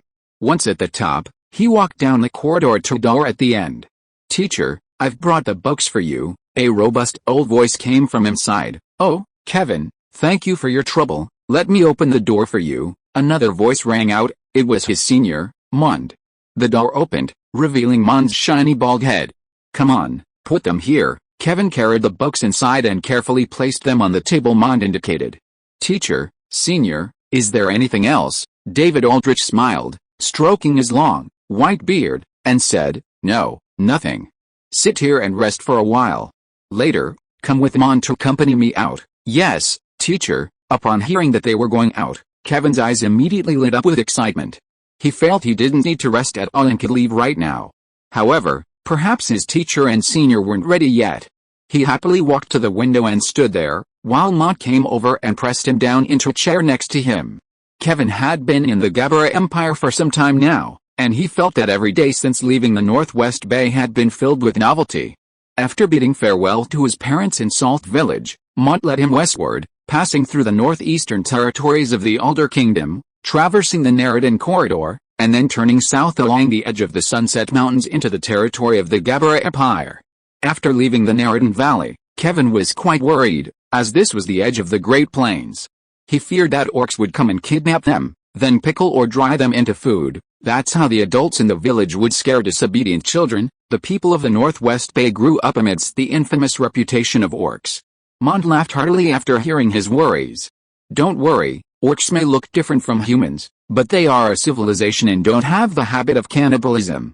And while they may attack human territories and plunder, they won't rob merchants and travelers passing through their lands. What if the scarcity of resources on the Great Plains scares away merchants? Ultimately, they are quite similar to humans. Don't human nations often wage war against each other? The difference is that orcs openly wage war to steal, while humans find a plausible reason, though most of the time it's still about stealing. Hearing his senior's words, Kevin finally relaxed. Along the way, Kevin's understanding had been completely refreshed. Passing through Sent, he saw the largest city in the Northwest Bay that his parents had described, thinking that the legendary capital of Alder and the capital of Gabella were only this big. However, since entering Gabella territory, he had seen several cities larger than Sent, and upon arriving at the capital, its size far exceeded his expectations. The endless streets, the rows of buildings, the bustling crowds, every feature of the city left him speechless. Excitement and a sense of inferiority mingled within him. He would soon be studying and living in this place. Mont led him to the Scholar's Tower. The Scholar's Tower wasn't just a tower. In a broader sense, it was a sizable complex of academic buildings. Unlike the hustle and bustle of other parts of the capital, it was remarkably quiet. A place for scholars to live and study. In a narrower sense, the Scholar's Tower was the tall white tower standing in the center of this area, a vast library housing all sorts of valuable materials and even rare, unique books. Some said that the most valuable place in all of Gabella wasn't the royal treasury, but this ancient white tower, a view widely accepted. Upon arriving, Kevin met the long-lost old man, Scholar David Aldrich, the one who had sent Mont all the way to the Northwest Bay to fetch him, saving him from imprisonment. Overwhelmed with gratitude, Kevin knelt upon meeting his mentor, which angered the mentor, who told him he was never allowed to kneel before anyone, not even the Gabella Emperor, and that a simple bow would suffice. Were all scholars this arrogant? Kevin was filled with admiration and respect, especially for the old man before him. After settling into the Scholar's Tower, his first task was to learn the language of Gabella. Mont had already taught him some everyday phrases on the way, but truly integrating into life here required further study. Kevin had a natural talent for this, and given the commonalities between Gabella and Alder, he was already able to go out and buy what he wanted and ask for directions. Kevin sat in his chair, watching his mentor and senior fellow students discussing an unfolded letter, seemingly not planning to leave. Just then, a knock sounded at the door, and someone outside said, "Scholar Aldrich, the carriage is ready." So they were waiting for the carriage. Kevin eagerly stood up. "All right, Mont, Kevin, let's go." Aldrich stroked his long beard, picked up a wooden staff, and strode out, Mont and Kevin following closely behind. They boarded the carriage, and the driver flicked the reins, slowly driving off. The Meester's Tower and the surrounding roads were paved with smooth stone slabs, making the carriage ride comfortable. After a while, Kevin asked curiously, "Master, where are we going?" To practice, he was using Gabella whenever possible. Aldrich gave Kevin a satisfied look. His pronunciation was excellent. This student was truly remarkable, possessing both talent and diligence. He thought of the little princess of Alder, who was also very gifted in languages and one of his most prized students. The old scholar replied cheerfully, "We're going to the palace to discuss some matters with His Majesty." Kevin was shocked. "Ah, the palace?" His Majesty the Emperor, before coming to Gabella, the highest-ranking person he had ever met was Earl Paul Gleman, the Lord of Arda. Now, suddenly, he was going to accompany his mentor to meet the Emperor of a nation. Kevin had recently broadened his horizons considerably and knew that while an earl was a noble of considerable status, above an earl were marquises, above marquises were dukes, above dukes were grand dukes, and above grand dukes were kings. The Emperor of Gabella, while a ruler of a nation like a king, was theoretically half a rank higher. King was merely a secular title, while emperor carried a sacred connotation. The person he was about to meet was worlds apart from his former lord. Mentor, Kevin stammered, somewhat flustered. Haha, don't be nervous, don't be nervous. I'll take you there often in the future, practice makes perfect. Oh, we're almost there, Mr. Aldrich reassured him, his relaxed demeanor as if he were just visiting a neighbor. And so, with a heart full of trepidation, Kevin sat in the carriage and headed towards the heavily guarded palace gates. Chapter 320. The carriage was stopped at the palace gates. The coachman said impatiently, "This is Lord Aldrich's carriage." A curt voice rang out, "My apologies, it's my duty." Aldrich, sitting in the carriage, shrugged and said to the two students, a strange voice, "Looks like a new driver." He opened the carriage door and led Mond and Kevin out. A noble-dressed officer stood before the carriage door. Upon seeing that the person inside was indeed the renowned scholar, his expression immediately tensed. He bowed timidly. "Scholar, my apologies." Aldrich waved his hand with a smile. "Haha, it's all right, it's all right. According to the rules, carriages entering and leaving the palace must be thoroughly checked." Seeing that the old scholar was so easy to talk to and didn't put on airs, the officer breathed a sigh of relief. He leaned into the carriage and carefully inspected it. "Please get in, scholar." "I apologize for taking up your time." The officer quickly instructed his men to let them pass. Aldrich smiled and led the two students back into the carriage. After the carriage doors closed, the sound of hooves resumed, and the horses slowly made their way into the palace. Mond frowned and whispered to his mentor, "Judging from the insignia on their clothes, they're from the Diosh family." Aldrich, who was resting with his eyes closed, smiled faintly but didn't respond. Kevin glanced at his senior and then at his teacher, feeling a little strange, but didn't ask further. He figured they would let him know what he knew. After entering the palace gates, the carriage traveled for quite a while before stopping. Kevin felt that at the speed of the carriage, the distance they had covered was enough to circle his village several times over. After the three of them disembarked, they were led by a court official to a side hall. Contrary to Kevin's expectations, the furnishings were not opulent but rather had a simple and rustic feel. There was an oval table in the hall, surrounded by 11 chairs, apparently used by the emperor for meetings with his ministers. Aldrich went straight to the chair on the left at the head of the table and sat down. Kevin obediently followed Mond, standing behind him. About 5 minutes later, a voice came from outside the side hall. "His Majesty the Emperor has arrived." Aldrich immediately stood up and turned to face the doorway. Kevin also quickly adjusted his expression, trying to appear solemn. Don't panic, he tried to suppress his inner excitement. A man with a thick beard entered his line of sight. Judging from his appearance, he was probably in his 40s, with a sharply defined face and a strong, imposing expression. This must be His Majesty Emperor Bartley Griffin, the ruler of the Gabella Empire, Kevin thought to himself as he bowed to him, mimicking his mentor and senior. "Good day, Your Majesty," Aldrich greeted the Emperor respectfully. "Good day, my teacher," Bartley Griffin replied with a smile. "What? The Emperor of the mighty Gabella Empire was once Aldrich's student?" Kevin's heart trembled. After Bartley took his seat at the head of the table, Aldrich then sat down. "I presume you've already guessed why I invited you to the palace." Aldrich stroked his beard. "It must be about His Highness Antonio's return to the capital, right?" "Yes." "Ho ha," Bartley laughed loudly, his joy overflowing. "That boy Antonio has really made me proud. This time it's a great victory, a great victory." Ho ha, Kevin knew what the Emperor was talking about. His senior, Mond, would often tell him about the situation in the Gabella Empire, and he knew that Gabella was at war with another country in the east, the Nesta Empire. Gabella and Nesta shared a long border, unlike Aldo, which had a natural boundary like the Sunset Mountains. The two countries had a long history of friction and had fought many wars. This war broke out a year ago, and unfortunately, the Gabella Empire's border defenses were breached by the Nesta people, whose army swept in, burning, killing, and looting.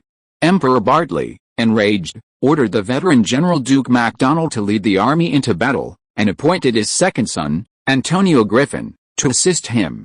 Kevin had long been curious about Prince Antonio, and whenever his senior, Mond, mentioned the prince, he would express admiration.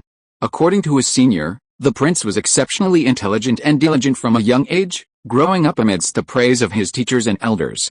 What was even more remarkable was that he maintained this trait, unlike many child prodigies who faded into mediocrity later in life. Prince Antonio had just turned 18, and although not yet an adult, he was already highly proficient in both political and military affairs. Many compared him to Princess Catherine, the eldest princess of the Kingdom of Waldo. Both possessed talents and insights far exceeding their peers and had already shouldered the burdens of their fathers, the rulers of the nation. Seeing His Majesty the Emperor's delight, Antonio must have rendered great service in this war. Sure enough, Barley said proudly, it was Antonio's plan, ruthless, fast, accurate, and unexpected, that gave Nesta and his gang of sewer rats a terrible lesson. Ha ha ha. This was the third time the Emperor had laughed since entering the side hall, significantly diminishing the imposing aura he had displayed upon his arrival. Aldrich smiled somewhat helplessly. His student was as bold as ever, even after sitting on the throne for so many years. Even in front of a stranger like Kevin, he remained unchanged. However, this was also part of his charm. Ahem, the old scholar had to cough to remind the Emperor to maintain necessary composure. Oh. Teacher, this must be your new student. Emperor Bartley realized his mistake, feeling somewhat embarrassed, and quickly changed the subject by mentioning Kevin standing behind Aldrich. Aldrich replied, yes, Your Majesty, Mond brought him back from Aldo not long ago. Is he from Aldo? Bartley patted Kevin's shoulder. Kevin thought he was quite strong. His Majesty must have extraordinary stamina. Study hard under Teacher Aldrich. This is the greatest fortune of your life. Oh, by the way, you'll be my junior from now on, so don't embarrass me. Kevin quickly bowed and stammered, yes, Your Majesty. Mond explained, Your Majesty, he only recently learned Gabella and isn't very fluent yet. Haha, take your time, Bartley said, unconcerned. The Emperor turned to Aldrich again, Teacher, let's get down to business. I plan to hold a grand ceremony to celebrate this great victory. Chapter 321. A grand ceremony? Aldrich asked curiously. Yes, a grand ceremony. Just like in that ancient mural in the Colosseum, Aldrich understood. The Colosseum in the capital was built during the ancient Gabella Empire and has survived to this day, undergoing countless renovations. However, many valuable murals have been preserved, the largest of which depicts the scene of the ancient Gabella army parading their captured foreign tribes through the streets after a victory. This parade was not as simple as the words suggest. It included a complex set of rituals and procedures. Teacher, let you, a scholar well versed in history, design the ceremony's procedures. The planning for each part must be detailed and specific, striving to recreate the grandeur of ancient times. Your Majesty, the Emperor wanted to continue, but the old scholar shook his head. I think your idea is quite inappropriate. Why? Bartley Griffin was very surprised. He had thought his teacher would agree with the idea. Teacher, do you know? In this war, we captured over 50,000 prisoners. We've never achieved such a great victory in the history of our wars with the Nesta people. A grand ceremony to celebrate this victory and boost national pride would be perfect. Aldrich shook his head. The Nesta people have finally expressed their willingness to surrender.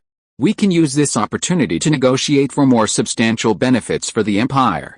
Why anger them for empty fame? That kind of Gabella-style ceremony, while it might enhance our honor, would also bring immense humiliation to the Nesta people. They will see it as a national disgrace and fight us to the end, restarting the war. Bartley said discontentedly, really, teacher? What a wonderful opportunity. It would also make my son Antonio famous. This victory is his achievement. Such great honor would be enough to erase all the disreputable rumors surrounding him. You've taught Antonio, don't you want him to have a better life? Upon hearing the Emperor's words, the old scholar immediately retorted, giving him too many dazzling accolades too early will only harm him. Many people don't want to see Antonio in the limelight. A dark look appeared on the Emperor's face. Isn't that what you're really worried about, teacher? Let me think about who you're afraid of. Diaz, Aldrich did not respond to the Emperor's speculation, remaining silent in his seat. Emperor Bartley clenched his fists tightly. He is my son, and I will protect Antonio. HMPH, I'll see who dares to lay a finger on my son. Aldrich sighed and advised, Your Majesty, a shield can block a sword from the front, but not a dagger from behind. I know you mean well for Antonio, but this victory has already given him enough prestige among the Imperial elite. Anything more would likely be a curse. Bartley was very troubled and waved his hand helplessly, saying, very well. Professor Aldrich, I will follow your advice. Let's postpone the ceremony for now. Aldrich breathed a sigh of relief and said, His Highness Antonio will soon return to the capital.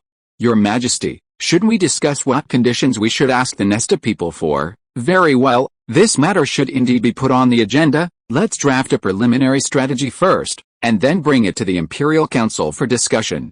The meeting between Scholar Aldrich and Emperor Bartley lasted until evening, and the Emperor invited them to stay for dinner. To Kevin's surprise once again, the royal family's dining conditions were no different from those of the wealthy in the capital. For example, Professor Aldrich, as the chief scholar of the academy, was certainly not short of money. Before coming, he had imagined that His Majesty the Emperor's soup spoon was made of gold. After the meal, the three bid farewell to His Majesty the Emperor and left the side hall. As they strolled along the corridors of the palace, they encountered a tall, slender young man. Good morning, Scholar Aldrich, the young man greeted them with a smile. It must be tiring to be discussing matters with my father so late. The old scholar returned the greeting with a smile. Good evening, Your Highness. As a royal advisor, this is my duty. How could I dare say it's tiring? Kevin was surprised. This was the Emperor's eldest son. Unlike his father, the Emperor, he was adorned with jewels and looked regal and noble. Behind the prince was a court lady, her face veiled, her features obscured by candlelight. She bowed to Aldrich and then stood quietly behind the prince. After exchanging a few polite words, the prince and the old scholar parted ways. Just as their figures crossed, the eldest prince suddenly turned and asked, Is it about my brother's return? Aldrich didn't answer yes or no, only saying, It's about the Empire's recent victory. The eldest prince smiled meaningfully and said, Yes. What a great victory. I'm so proud of my outstanding brother. Then he turned and left, the court lady following closely behind. Kevin watched their departing figures. The court lady seemed to sense his gaze and glanced back at Kevin. For some reason, even through the veil, Kevin felt as if she had smiled at him. When they returned to the Scholar's Tower in their carriage, the moon was already high in the sky. Kevin had been filled with questions the whole way, wanting to ask but not daring to. It seemed inappropriate for a commoner like him to directly inquire about royal secrets from the old scholar. The conversation between his teacher and the Emperor today sounded like a court intrigue, something the common people loved to hear. He and his senior escorted their teacher back to his study. Aldrich said, You can all go and rest. I still have some things to write, so they said goodnight and left. After a few steps, Mond said, You looked like you were holding back on the way here. Ask me whatever you have questions. Okay, I know what you want to ask. Actually, it's not a secret. Everyone in the capital, from nobles to commoners, knows. Mond began to explain to his junior, Let me tell you, His Majesty the Emperor's two sons don't have the same mother. The eldest prince is born to the Empress, while Prince Antonio has a different mother. Oh, Kevin understood. Was it some kind of melodramatic plot about royal brothers scheming for the throne? The Empress comes from the prestigious Diaz family of the Empire, and her father is the current chancellor. Antonio's mother died when he was very young, and no one knows her identity. At this point, Mond sighed. Moreover, there are rumors that His Majesty Antonio's mother is, what? A peasant girl? The difference in their social status was indeed quite significant. It's a witch. Good heavens, Kevin was shocked. A king and a witch having a child? That's just... Is this the dishonorable rumor the Emperor was talking about? Chapter 322. On November 3, 1991, Sacred Calendar, the capital of Gabella was filled with a joyous atmosphere. Although the Emperor's grand ceremony plans were postponed due to the strong persuasion of Mr. Aldrich, the news of victory greatly boosted morale throughout the country. As the imperial capital, it received priority access to the nation's resources. The people living there, whether nobles or commoners, enjoyed immense convenience, easy transportation, low prices, and abundant goods. Even the slaves here ate and drank better than commoners elsewhere. As the victors of the war, the empire naturally plundered or forced the defeated to hand over large amounts of spoils, which were first transported to the capital. Therefore, unlike other places, as the first beneficiaries of the war, the residents of the capital genuinely desired victory. So when the news of victory spread, they spontaneously took to the streets to celebrate. Kevin followed his senior, Mond, through the joyous crowds. The streets were filled with singing and dancing, and various musical instruments mingled together. He carefully avoided the enthusiastic girls who wanted to dance with him, while staying close to his senior. I didn't realize you were so popular at such a young age, little bro, Mond said, not without a hint of jealousy. Kevin sighed. Don't tease me, senior. Sigh. If Mond's hairline were a little more natural, he'd actually be quite good looking. After wandering the streets for a while, they turned into an alley. I didn't expect to find a tavern in a place like this. Shouldn't it be on the street? Kevin muttered to himself, puzzled. They ended up in front of a tavern. Although it was a bit out of the way, there were quite a few customers. After all, everyone was celebrating their victory, and men were coming in small groups to drink. A man stood in front of the tavern, waving at Mond and his group. Kevin followed Mond towards the man, and upon closer inspection, he saw a burly man with a thick beard. Mond spoke first, pointing to Kevin and saying to the bearded man, "Let me introduce you, this is my teacher's new student, Kevin. Kevin, this is my friend, Amborov. Haha, don't let his slovenly appearance fool you, he's the captain of the Royal Guard." "Mond, you wicked fellow, always gossiping about me behind my back," Amborov complained, giving Kevin a heavy pat on the shoulder. "Hello, Kevin, if you ever get into trouble in the capital, you can come to me." Mond, who's always buried in books, is unreliable. "Thank you, Captain Amborov," Kevin said, inwardly marveling at the man's strength. No wonder he's a Royal Guard. Amborov said to the two, "I've reserved a table, let's go in." The three entered the tavern and, guided by a waiter, sat down in a private room. Amborov just kept rambling on, and Mond asked impatiently, "What did you invite me here for?" "Honestly, I still have an article to write." The captain of the guard feigned sadness, shaking his head and clicking his tongue. "You really take my kindness for granted. If I didn't often invite you out for some fresh air, you'd probably have rusted your brain by now in the Scholar's Tower. Besides, everyone's celebrating the victory in the war against Nesta. Isn't it a bit too eccentric of you to stay home alone? Don't you have a bunch of Royal Guard brothers? Why did you leave them behind? I got those who weren't on duty today drunk last night. They're probably still suffering from hangovers." As the two were bickering, a waiter came into the room and laid out fine wine and delicacies, making Kevin's mouth water. The waiter, having finished setting the table, smiled and said, "Distinguished guests, please enjoy your drinks. Our boss said that to celebrate the Imperial Army's great victory, the drinks are free today." Amborov was delighted. "Haha, your boss is such a good businessman. We'll be a regular customer." Then, as if remembering something, he asked, "Do you know who brought us this victory?" The waiter hesitated for a second or two, as if startled, before whispering, It seems to be His Highness Prince Antonio." Amborov glared at him.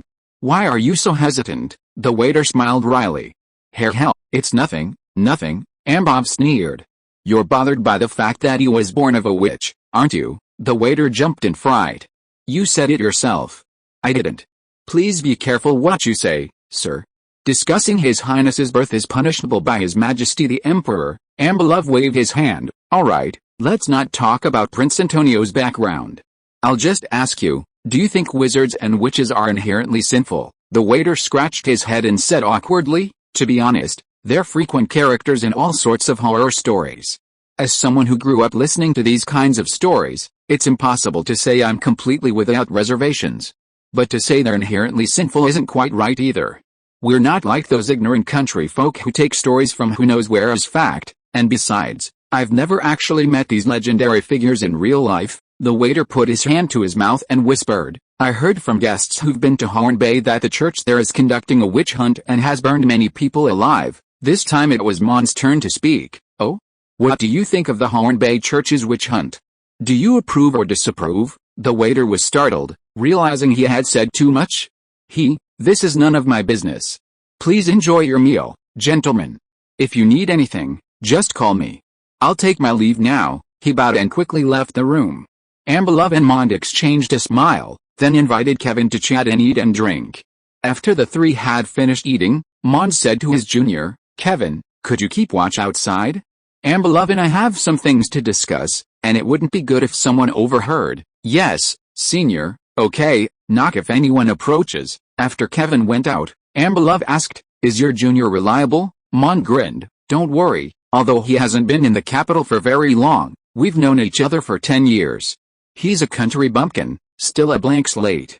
Honestly, I trust him more than you do." Amborov complained, "Really, am I that bad in your eyes? Alright, let's get down to business. Kevin stood outside the door, pretending to be enjoying the breeze from the window facing the street, while keeping an eye on the corridor. Inside the room, his senior and Captain Amberlove were quietly discussing something, but he couldn't hear clearly, only vaguely making out a few words. Grand Duke, Edward, arrived. His Highness, Organization. Chapter 323 Starry Sky. The sounds of voices, music, and clinking glasses blended into a sea of joy. Illuminated by countless candles, the hall was as bright as day, filled with the sounds of clinking glasses, soft music, and dancing as guests thoroughly enjoyed the banquet. After finishing his engagements with a group of enthusiastic nobles, Siegfried Ephesus quietly slipped out the door along the wall and into the outdoor garden. Fresh air filled his nostrils, he took a deep, satisfying breath, and his mind instantly cleared. The red-haired young man took out a handkerchief, wiped the sweat from his brow, and then loosened his collar. The night sky was exceptionally clear, filled with glittering stars. Siegfried gazed at the sky and muttered to himself, "I couldn't find you anywhere. You must have hidden away in this quiet corner." Really, he wasn't just talking to himself, another young voice responded, "Didn't you hide out too?" Siegfried looked in the direction of the voice. It was an inconspicuous corner where a figure leaned against the railing, holding a glass of wine, gazing up at the stars. In the bright moonlight, he could see a handsome young man with golden hair, a fair oval face, and a perfectly sculpted nose and lips, like a masterpiece created by a sculptor according to his ideal image. But his icy blue eyes were not the lifeless beauty of a sculpture, they were sharp and piercing, like those of an eagle. The red-haired young man said discontentedly, "HMPH, Antonio, you're the star of today's banquet. How can things be complete without the star present?" The man speaking to Siegfried Effie was Antonio Griffin, the second son of the Gabella Empire's emperor, the legendary son of a witch, and the one Siegfried swore allegiance to. Bearing the title of witch's son, even as royalty, Antonio faced considerable exclusion and disdain within the empire's upper echelons. His dazzling talent from a young age further fueled jealousy and alienation among his peers. However, many were willing to accept and acknowledge him, such as Siegfried Effie, who came from a prestigious imperial family. Antonio Griffin and the red-haired young man were childhood friends. Although outwardly prince and subject, their relationship was more like brothers. They studied together under the renowned scholar Aldrich in their youth, and later joined the imperial army together, serving in close proximity. Compared to Antonio's half-brother, Siegfried was the true brother he recognized, and in private, the two addressed each other by their first names. Hearing Siegfried's words, Antonio scoffed, "The main character of the banquet? Haha, isn't Lord MacDonald holding the fort? Besides, if it weren't for the small contribution you made in this war, they would still be avoiding me, the son of a witch, like the plague." Siegfried shook his head. "This time, you made more than just a small contribution. We've been locked in a stalemate with Nesta for so long, neither of us able to gain the upper hand. Nobody expected you to break the deadlock. The Empire's tradition has always been to value military merit above all else. After returning to the capital, your status and prestige are incomparable to what they were before." A hint of resentment appeared on Antonio's face. "That's secondary. HMPH, if it weren't for those useless cowards occupying positions, the Imperial Army would have broken the deadlock long ago." Siegfried shrugged and said, "There's nothing we can do. We have a lot of useless cowards on our side, and Nesta has a lot of useless cowards on their side, which is why we've been locked in a stalemate. As you said before, it's an era of comparison, the less useless one wins." "Ha ha ha, ha ha ha." The two exchanged a glance and burst into laughter. A clear female voice rang out in the night, "That's why we joined your highness's ranks, to change this corrupt era and bring new life to the world." With that, a beautifully dressed woman gracefully approached, her figure elegant, clad in a white gown, her jet black hair seemingly blending into the night. Siegfried complained, "Honestly, how many times have I told you? Stop constantly spouting bring new life to the world, we'll be mistaken for cult members." Antonio raised his wine glass to the woman, smiling, and said, "Carol, you've come out too." Carol nodded slightly to Antonio and Siegfried. "Your Highness Antonio, Lord Ephesus, as you know, I'm not comfortable in these kinds of banquets." Both her other identity and the personality ingrained by it made Carol averse to crowded places. Antonio frowned slightly and said, "Carol, you must learn to adapt. I swore that sooner or later I would make sure you can walk openly anywhere in the world." Siegfried knew what group his friend meant by you. He looked at Antonio, whose eyes were clouded with melancholy, as if he were lost in some memory. The atmosphere seemed to become somewhat heavy. Carol said softly, "Yes, Your Highness, I will try my best to adapt." As if realizing that her words had touched a nerve with Antonio, she quickly changed the subject. "Your Highness, Lord Ephesus, are you just standing here? Many people at the banquet are looking for you." Siegfried teased in cooperation. "Haha, they're looking for Antonio, aren't they? Speaking of which, Carol, do you really want His Highness to go back? With the illustrious achievements of our prince, those people are probably eager to introduce him to their family girls. Are you really not bothered?" Carol blushed. Her eyes glancing at Antonio from time to time. Antonio didn't speak, but simply looked up at the starry sky. Siegfried and Carol also looked up, and saw countless stars dotting the sky, as if they were flowing into a giant river across the night. The three of them were momentarily immersed in this magnificent sight. Siegfried asked, "Speaking of which, Antonio, you've loved looking at the stars since you were little. Are they really that fascinating?" Antonio lowered his head. "Sometimes I think that compared to the vast Milky Way, everything that happens on Earth is pitifully small.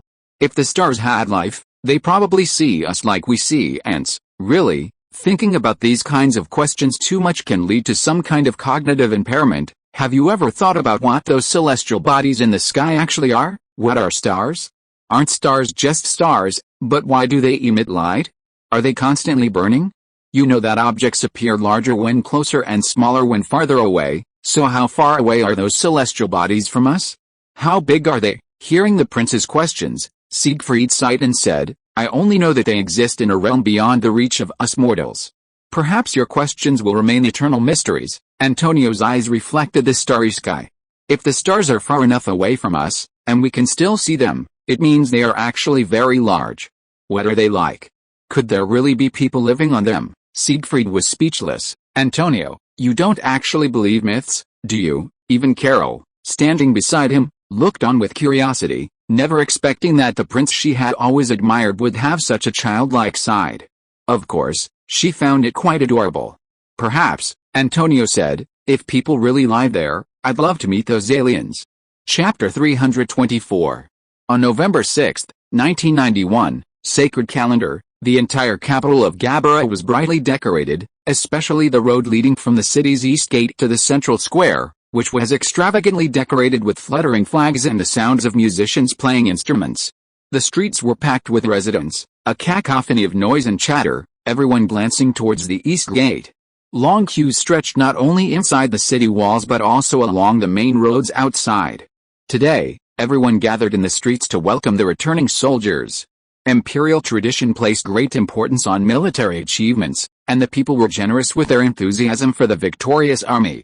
To maintain order, the city guard set up sentry posts at intervals along both sides of the streets to prevent the crowds from overflowing into the center. Around 11 a.m., someone shouted, "They're here! They're here!" The sound quickly carried from outside the east gate to the streets inside the city, and then all the way to the central square. A massive viewing platform had been erected on the west side of the square, where Emperor Bartley Griffin of Gabella sat with his royal family and court ministers. Among them were his brother, Prince Felton Griffin, his eldest son, Prince Oliver Griffin, and his third son, Prince Dicky Griffin, also born to the Empress. However, the Empress was not present beside the Emperor. The ministers, led by Chancellor Duke Diosh and Royal Advisor David Aldrich, sat on either side of the royal family. Security was tight around the viewing platform. Commoners were forbidden from approaching. Only noble families of the capital were allowed a seat near the platform. Kevin, along with his senior, Professor Monto, and the aura of the Scholar's Tower, sat near the platform in newly constructed tiered seating. Hearing cheers from the east, Emperor Bartley stroked his beard and grinned broadly. He was about to see his long-lost second son. About 10 minutes later, the sound of horns rang out, growing louder as the crowd's cheers surged, crashing against the reviewing stand like waves. Everyone, both on and off the stage, focused their attention on the street to the east. Finally, a procession came into view. Kevin craned his neck, eager to see what the legendary second prince looked like. His senior classmate, Mond, was already practically bursting with excitement. However, no one around them stood up, and they didn't want to be too presumptuous. The procession gradually entered the square, and Kevin finally recognized the person he was looking for, Antonio Griffin. It was impossible not to recognize him, he was so striking, golden hair that radiated a certain brilliance, an oval face, and at first glance, a handsome young man, with a tall yet well-proportioned figure, neither too tall nor too short.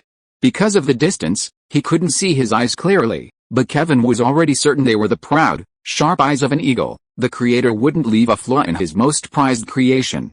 He seemed to exist solely to prove the saying some are born noble, riding a white steed at the head of the procession, followed by 2 rows of people, further emphasizing his leadership qualities. The second prince of the Gabella Empire thus left a deep impression on the residents of the capital. Previously, His Highness had appeared in public many times, but primarily accompanying the emperor to important events. Behind the heavy guard of the royal guards, ordinary people could only vaguely discern that he was a handsome young man. Those in high society who had met the prince knew that he was handsome and possessed extraordinary charisma, but in this era without photography, ordinary people could only rely on their imagination to guess his appearance. High-ranking nobles always disguised themselves when visiting places frequented by commoners, and Antonio was no exception. Therefore, most residents of the capital did not know his exact appearance. But today, after His Highness entered through the east gate, he walked confidently down the street under the close gaze of the crowd, and the common people finally saw clearly this legendary son of a witch. Due to his stunning appearance, the title Son of the Witch no longer instilled fear as before. Instead, it shrouded the prince in mystery, making people want to learn more about him. Of course, the main reason was Antonio's immense military achievements. History is always forgiving of outstanding figures and victors on the battlefield. No matter how cruel or dishonorable a person may be, people subconsciously overlook the negative aspects when evaluating them. Antonio dismounted before the viewing platform and, under the gaze of the crowd, slowly walked up the steps, kneeling on one knee before Emperor Bartley, and said, "Father, I have returned." The ministers on either side of the emperor and the nobles below rose. Mr. Aldrich looked pleased, Prince Felton smiled slightly, and Chancellor Duke Diosh stroked his beard, seemingly lost in thought.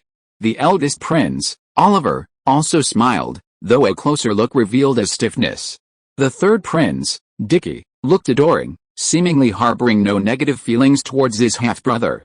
The emperor, seated in the center, seemed stunned for a second or two, then slowly rose, placing a slightly trembling hand on Antonio's shoulder. In a slightly choked voice, he said, "My child, your mother will be proud of your achievements." Antonio's shoulders trembled, a strange emotion welling up within him. He said to the emperor, "Thank you, father. Rise, my child." Bartley helped Antonio up, his imperial majesty immediately replacing his previous paternal demeanor. He asked in a deep voice, "Is Duke MacDonald all right? Did he leave any instructions before you left?" "His Excellency is well.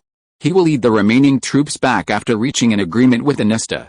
The old duke said this battle will bring peace to the eastern border for at least 10 years. Haha, good. Although striving to maintain his dignity, the emperor was secretly overjoyed. Who would dare to spread rumors about the witch's son now? He walked past Antonio to the edge of the reviewing stand and shouted to the crowd in the square, "Subjects of the Empire, we have finally completely overwhelmed the Nesta people. This victory will keep them in check for at least 10 years. A deafening roar of cheers erupted in response to the emperor, with shouts of "Long live the emperor," echoing throughout the halls. The emperor continued loudly, "Our victory is entirely due to the excellent cooperation and unity of the elite soldiers in the Imperial Army. The Empire has never been stingy in rewarding those who have rendered great service." His gaze shifted downwards, where the generals Antonio had brought back stood solemnly below the steps, many of them young. The emperor thought to himself, "These are the pillars of the Empire's future. Gentlemen, please come up. Today you are the protagonists." Hearing the emperor's summons, the generals bowed respectfully from afar and then ascended the steps, some of the younger ones appearing quite reserved. The first to meet Bartley was a young, red-haired general. Young man of the Ephesians, Bartley, a close friend of Antonio, had known Siegfried for a long time. He grasped the young man's hand and said, "I saw it in MacDonald's battle report. Your performance this time was equally impressive." Siegfried humbly replied, "It's all thanks to His Highness the Prince's brilliant strategy and His Majesty the Duke's skillful command." Haha. Bartley patted him happily on the shoulder. "Please continue to help Antonio in the future." Siegfried nodded, "I will certainly live up to His Majesty's expectations." Bartley patted him heavily with satisfaction and turned to the next general. As the expeditionary force's welcoming ceremony progressed, The atmosphere in the square grew increasingly enthusiastic. People began to sing, dance, and revel. The bards, while performing, had already begun composing new poems to depict this victory. As for the protagonist of the poems, naturally, it was the prince, as dazzling as the sun. Chapter 325. The welcoming ceremony for the expeditionary force continued into the afternoon. Emperor Bartley Griffin lavishly rewarded the generals who had distinguished themselves in battle, granting some higher titles, others larger fiefdoms, and still others greater wealth. Then everyone returned to the palace, where Bartley hosted a grand banquet for all the courtiers and generals. Kevin, along with his mentor and senior, once again enjoyed a sumptuous feast, this time not the emperor's usual banquet, but delicacies prepared by renowned chefs from the capital. That evening, the emperor and his court departed in high spirits, seemingly satisfied with the meal. Kevin had drunk some wine with the adults, which was a bit stimulating for someone like him who didn't drink often. He went back to his room that night and fell into deep sleep. Rubbing his sleepy eyes and enduring the discomfort of a hangover, Kevin went to his mentor Aldrich's study. The scene inside astonished him. Besides his teacher Aldrich and senior, Mond, there were 3 other people, one of whom was none other than His Highness the Second Prince, Antonio Griffin, who had returned victorious the previous day. The prince was dressed in ordinary noble attire, wearing a hooded cloak, presumably to avoid being recognized on his way here. 2 other people stood behind Antonio, a man and a woman. The man was Emborov, the royal guard whom his senior, Mond, had introduced him to a few days earlier. The woman was unfamiliar, but very beautiful. She was likely a court lady, like the one who had accompanied the eldest prince the other day. It seemed they had been talking in the study for quite some time. Kevin, completely unprepared, suddenly became nervous, stammering and unsure how to begin. Amborov winked at him, as if anticipating his embarrassment, while Antonio looked him up and down with interest. "Kevin, come and greet His Highness the Prince. You met him yesterday." Aldrich finally intervened to help his student out of the awkward situation. Kevin quickly bowed to Antonio. "Your Highness, greetings." He then turned to the captain of the guard, Lord Nebelov. "Greetings." Antonio smiled, making Kevin feel instantly at ease. "You're my new student, quite young indeed." Actually, the prince was only 4 or 5 years older than Kevin. Kevin said shyly, "Thank you for not minding, Professor Aldrich." Antonio patted him on the shoulder. "Study hard with your teacher. You're very lucky. Professor Aldrich hasn't taken on a student for many years." The prince's gesture reminded Kevin of Antonio's father, Emperor Bartley Griffin. Their tone and actions were identical. Antonio inquired carefully about Kevin's recent life and studies, which Kevin answered. He felt that the prince today was like a friendly older brother, not the unapproachable figure he had been yesterday. It seemed that His Highness wasn't a difficult person to get along with in private. "Teacher, look." Antonio stood up and pulled up his hood, as if about to leave. Amborov and the woman who appeared to be a court lady behind him also stood up. It's about time. Let's go." Aldrich picked up his cane. "Mond, you don't need to go this time. Stay home with Kevin. If anyone comes, please entertain them for me." Kevin understood. It seemed his teacher was going out with the second prince. Mond replied, "Yes, teacher. Please be careful." Kevin followed his senior to see Aldrich and his group out the door.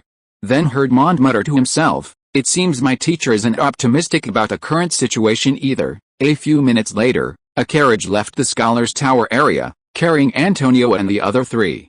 Amborov, sitting opposite the prince, asked, "Your Highness Antonio, do you still hold on to your original stance?" Antonio didn't respond, his brow furrowed, lost in thought. Aldrich gestured for silence. "We'll talk about it when we get there." Carol, sitting beside him, whispered, "Yes, let's discuss it with the masters." The carriage sped quickly, leaving the capital city walls and arriving at a cluster of buildings along the main road.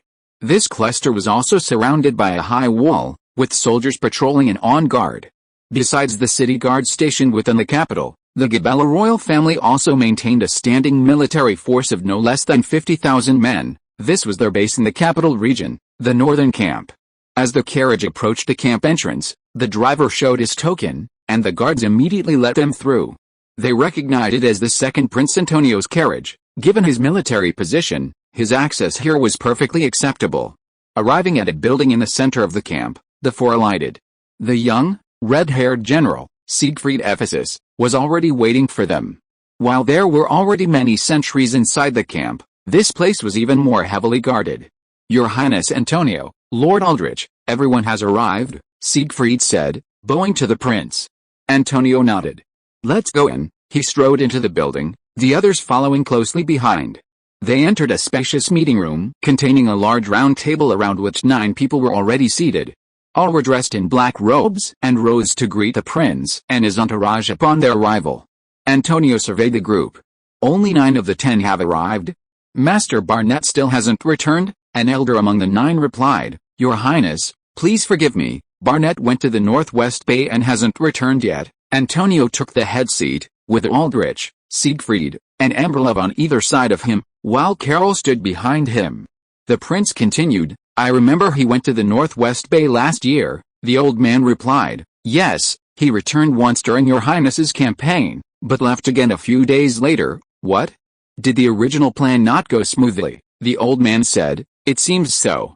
The latest news is that the lords there split into 2 factions and fought a battle. Unfortunately, the faction Barnett supported lost. Fortunately, we withdrew safely. As for Barnett himself, we haven't tracked his whereabouts yet. Your Highness, you know Barnett is always arrogant and never gives up until he achieves his goal. Moreover, the Northwest Bay plan was personally devised by him, so he's probably lurking somewhere waiting for the next opportunity. And, at this point, the old man coughed awkwardly, he always works alone, never informing the other members of the 10-man group of anything he does. It's not uncommon for him to not contact us for months at a time. Antonio nodded, he knew Barnett was a lone wolf. End of this chapter. Thank you so much for reading until the end. Don't forget to give it a like. Looking for more exclusive content and immediate access? Subscribe to our Patreon. Remember, every like, subscription or donation encourages us to continue. Thank you all, see you in the next video.